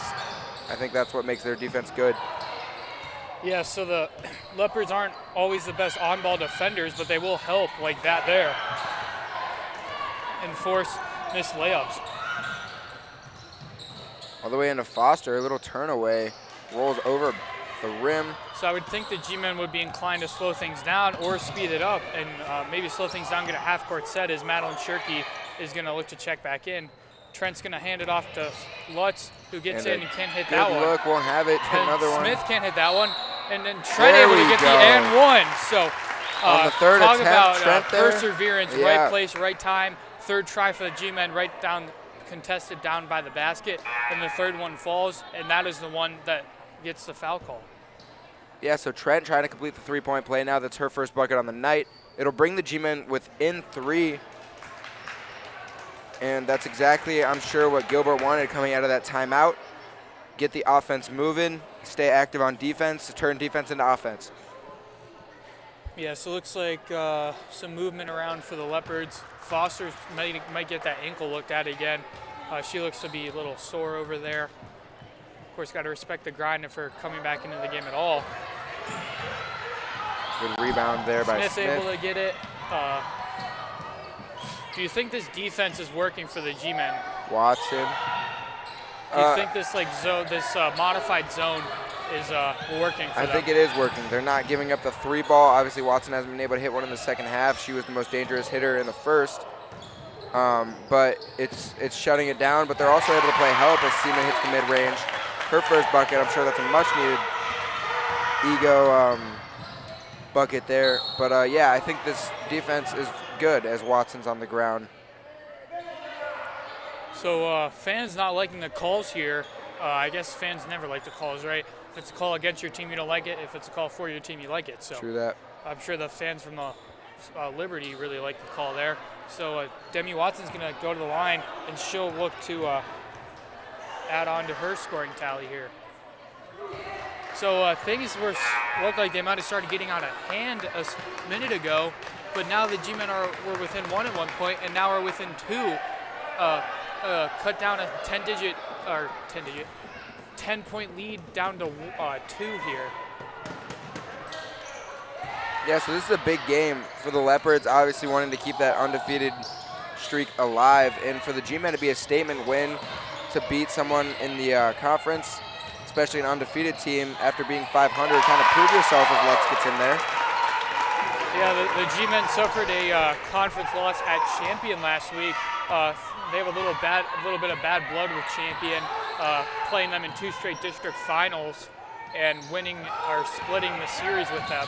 So they lost. So they have, I believe they're 1-1 on the year in league play. We'll see what the rest of the conference is like, but it looks like Liberty's a pretty good squad. And Jenna Smith's defense down low is kind of different. You don't see many players. Many players are going to try to block shots. She doesn't really block shots, but she just alters them. And that from sister to sister, Seaman to Seaman. That's just chemistry right there. Knowing, getting your head up, being able to know. And then Sydney's actually going to foul her, but that is okay. Coach Gilbert likes that intensity.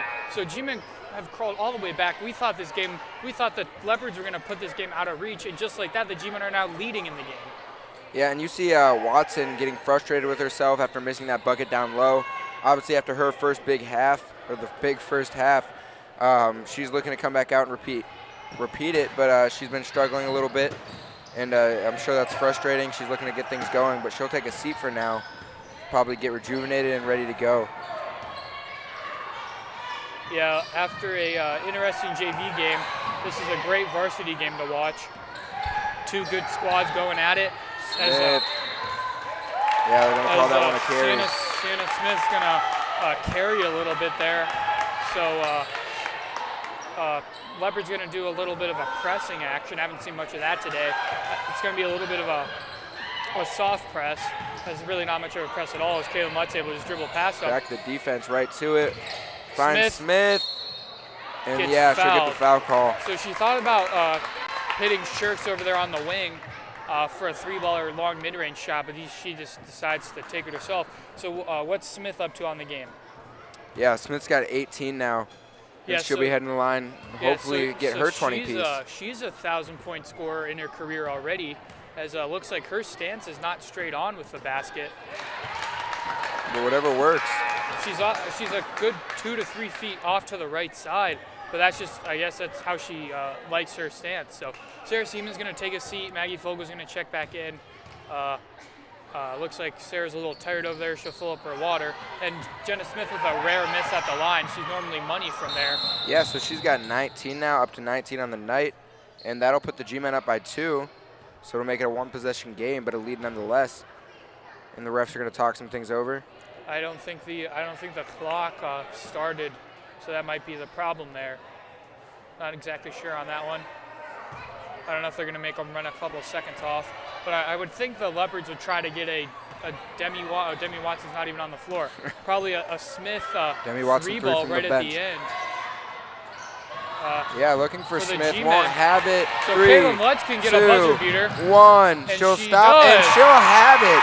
What a swing for the Lady G-men here in the third quarter So after that timeout. The fans love it. They say that is what we're here for. That is why we paid for those awesome courtside seats to watch. Yeah, and you saw Caitlin Lutz's dad and Jenna Smith's mom down there giving high fives to each other. The chemistry on the court, just great swing by the Lady G-men. They're going to go into the fourth quarter leading by 4, Yeah, so and they turned it around here to be up by 4. They were down 10 at one point. Can't wait for the fourth quarter, and we'll be back. At Charles Auto Family in Garrettsville, we'll do just about anything to make your car buying experience perfect. And that includes getting you the absolute best deal.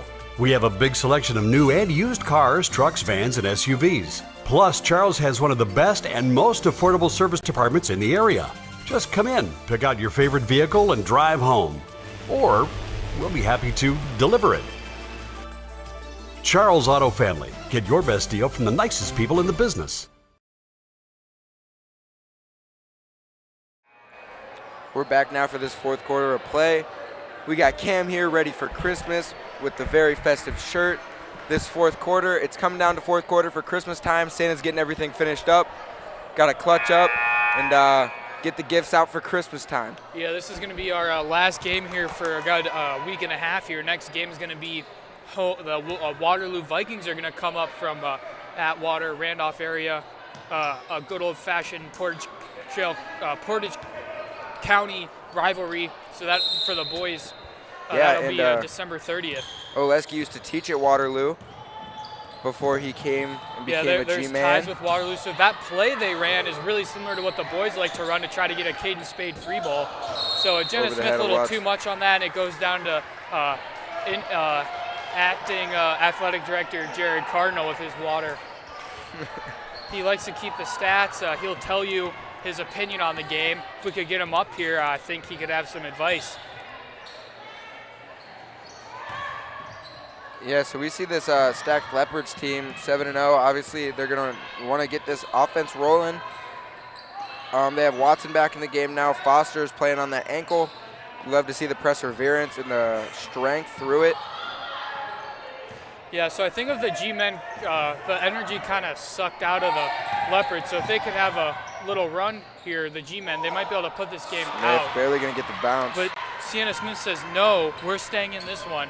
So cut the lead down to 2. Yeah, Liberty doesn't feel like a team where you can kind of put the game out of reach. They seem like they're going to play hard, and they're going to play hard till the end. So Sarah Seaman pops off of that one for a 3 ball, no good. We've and seen it looks her like hit we're going to those have tonight. a jump ball, maybe not. At the varsity level, the referees are more hesitant to call jump balls. They like to just let the players play, opposed to the middle school and JV levels where they'll call a jump ball really quickly. Yeah, so that jump ball will go the Leopards' way, and it'll be Smith bringing up the ball. The pace has seemed to slow down a little bit. They've been taking some seconds off the clock. Quality looks, Watson, and she finds it from the corner. She'll take the lead for the Leopards, 53-52, 6.5 minutes left in the fourth. It'll be Smith in the high post. They're going to give it back to her, but she's going to be doubled, and that double team will work. Smith, slow to get up, laughing, I would hope. Chief of medical staff over there gonna come check her out. Coach Gilbert is probably punching the air right now. She seems to be she's all right. Probably fine. Maybe holding that wrist. I think she has to come out if they stop the play for her, so I'm sure she'll get some adrenaline and be right back in.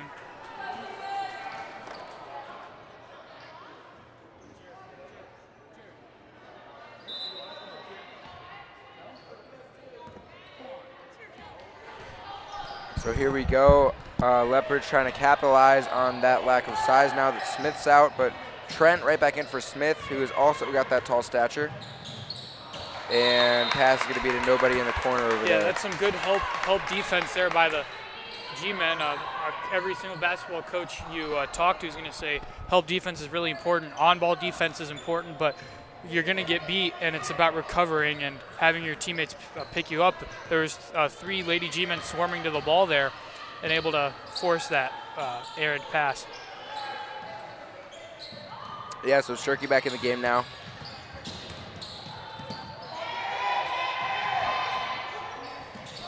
And not able to handle it there on the high post. And so no scoring in the last minute or so, something we haven't seen a lot this game. It's been a very back and forth as Watson thinks about the 3 now that she's got hers from the corner. And she'll put it in the spin cycle and get 2. She'll be heading to the line. So gladly for the G-men, looks like Jenna Smith's going to check back in here after this first foul shot. It's going to be Demi Watson back to the line. She's at 25 on the game. She has almost half of the points for the Leopards. Again, Foster also chipping in. She's got 13, and then Smith has 8. But only 5 people have scored for the Leopards, with Weatherly adding 2 and Banks adding that banked 3-pointer. So Trent's going to check out as Smith checks back in. Yeah, so across the board for the G-men, they've got 6 or 7 Lady G-men who have scored tonight. So, oh, there you go, the up and under. Lutz, what a bucket. As you see Matt Lutz celebrating down there. Yeah, he loves it. He looks like he's ready to put in his own highlight mix. Yeah, and she'll take the lead he'll back. have to talk to me and Mr. Cole about using Final Cut Pro for that on the iMac. So I don't think Mr. Cole heard me or he didn't make any remark, but we'll be back after this timeout.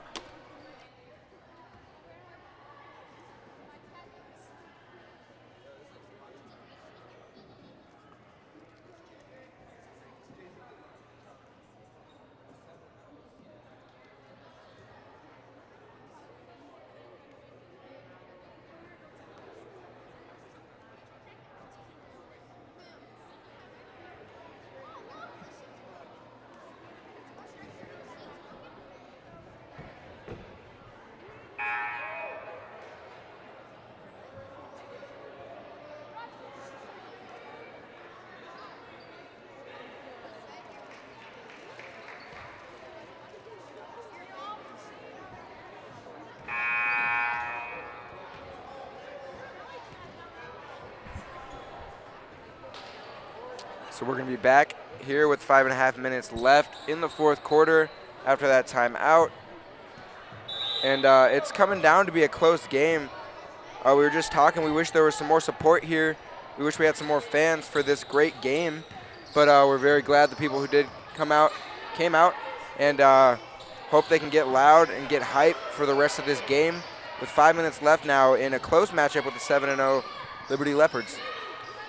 Yeah, so I don't exactly know how many conference games the Leopards have played. Oh, but that's nice take there by Smith. So she's up to 10 on the evening. And G-men, just like that, game really going back and forth here.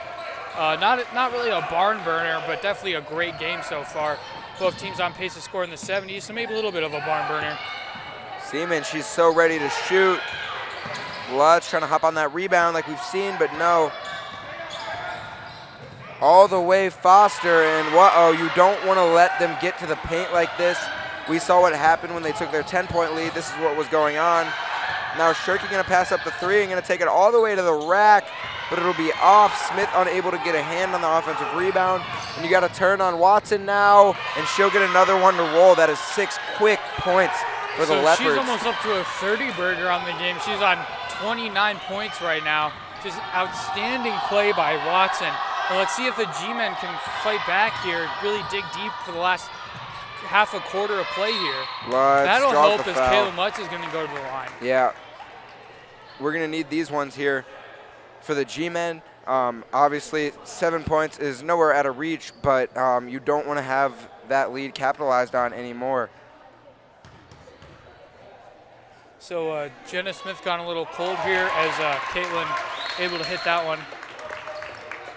So Caitlin up to 11, which might be nearing a career high for her. We don't exactly have a list of historical stats, but not always the most prolific scorer, but today she's really chipping in here and digging deep. yeah, no matter the scoring, you can always feel her impact on the game, the facilitating, rebounds. She's ever present on the court. She's going to talk through things on defense here, and the Leopards really slowing things down. What a and, good step back move there, and then air ball. So really rare air ball there. Lost her defender, but then wasn't able to finish the shot.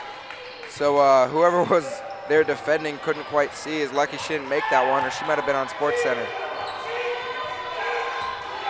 Again, if any of you guys at home would like to submit a play to SportsCenter, we have this live stream, which will be available on YouTube, unless Mr. Cole takes it off forever. So that's going to be a reach and foul on Kylie Thomas. Got a little bit too close to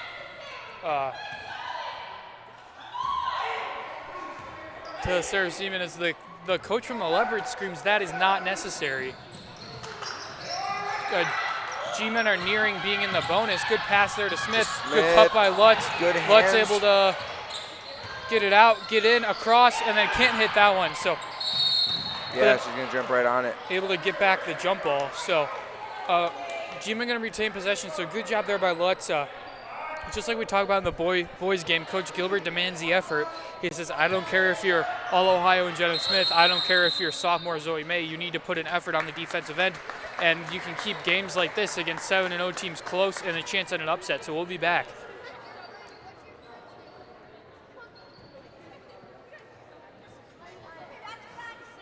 Hey, Shooter Paul, what's going on? Hey, Shooter, you want to go golfing? Sure, boss. I'm driving.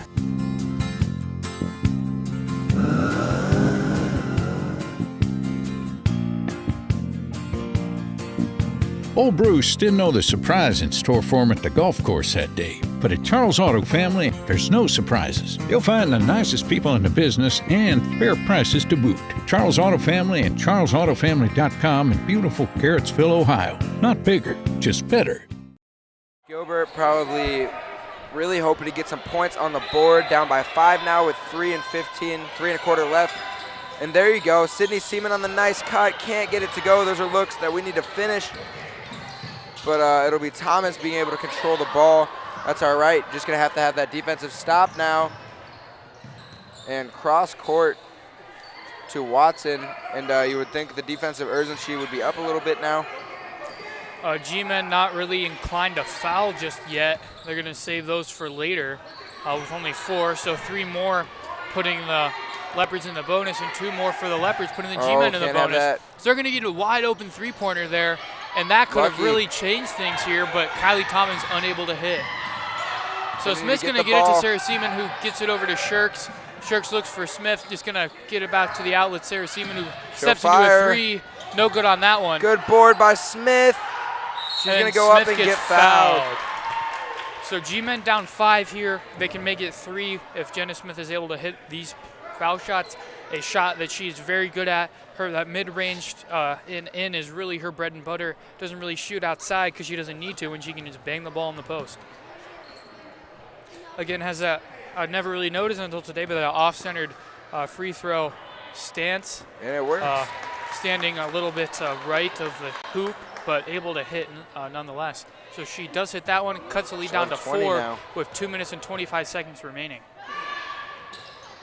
Yeah, gonna need Smith down there battling in the trenches to get those rebounds. They're gonna stay in this game, obviously. 3-point game here, and I think this is a big pivotal stop for the G-men.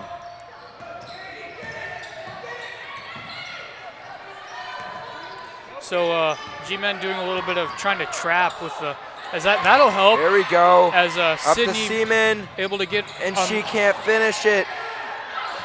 That was important. That would have really changed things here.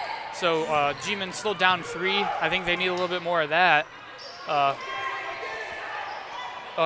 Gilbert wants his players to get the ball here, and then Sydney Seaman fouls as Jenna Smith blocks a shot after the whistle.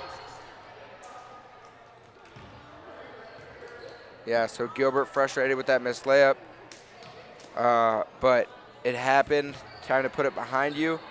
And just look to get this ball. They're running out the clock. They'll get a hand on it. Over to the corner. This Watson will might fire be in it. here. No good. And that was and important Jenna off Smith, on Smith, but it'll be tipped. or not, it'll stay G-Men ball. I mean, stay Leopard ball, excuse me. Yeah, that looked a pretty blatant out off of Smith there. So really gonna need to lock up now for the Lady G-Men. If they want to be in this game. This is what we're here for. Games like this. Oh no. Oh, that's just can't let that happen. That's not good there. Smith up to 12 for the Leopards. G-Men need points, and they need them yesterday. Really going to need a bucket now. This is a very important trip. Shirky all the way to the hoop. Can't Won't hit. go. Smith rebound in. 3-point Coach game, Gilbert minute and a quarter. Calls a timeout just when he needs one. So G-Men need to dig deep here. They still have time, but they need stops because defense is what wins. And they've scored a little bit here, but they need defense. So we'll see what Coach Gilbert draws up for their defense after this timeout.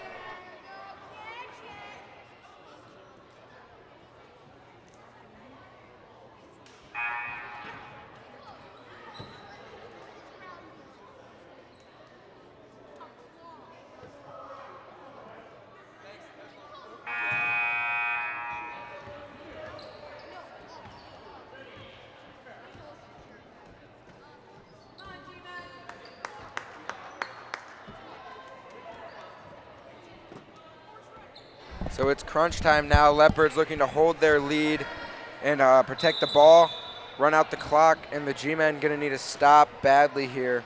G-Men not up on the pressure, but I'm sure they're going to trap just after half court as Sarah Seaman is really active. Haynes is going to step up.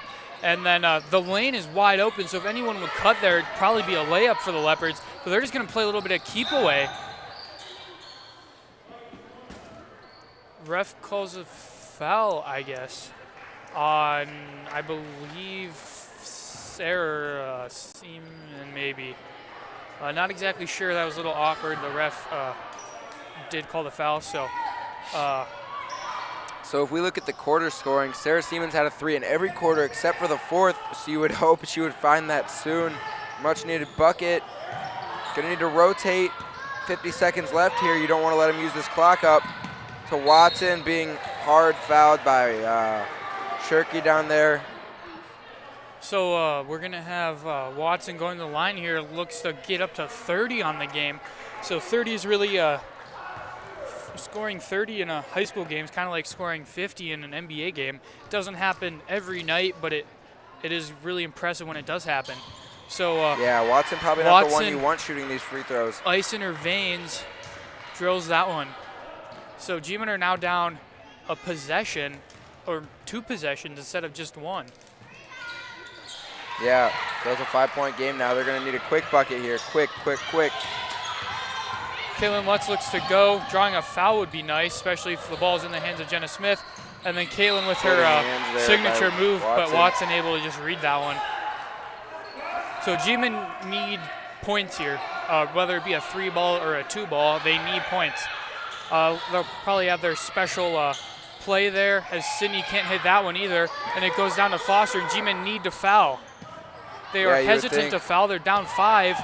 They need to be able to stop the clock. Good hands. And then Shirky, who came out of nowhere, able to tip that one and stop play for at least a little bit. So Coach Gilbert over there, he's a little upset.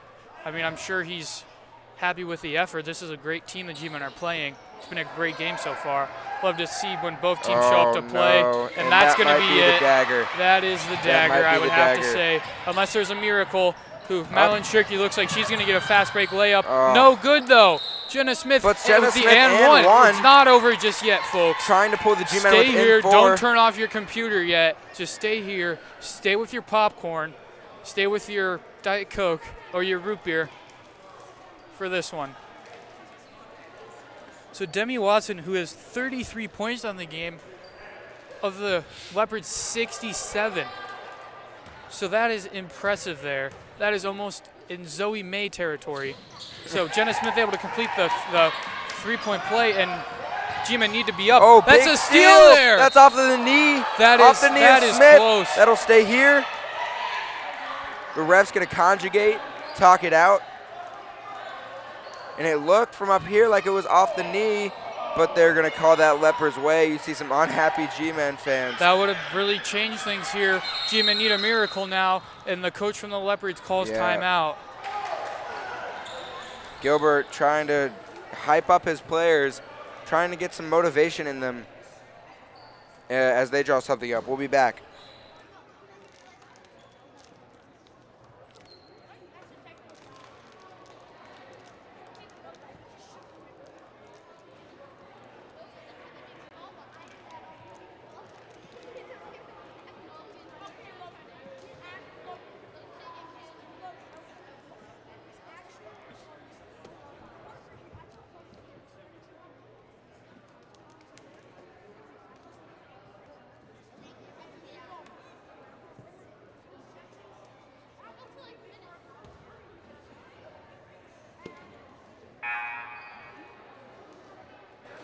All right, we're back from the JAG as the team's Coach Gilbert trying to break things down for his team, taking all the time he can. Of course, with those pink shoes over there.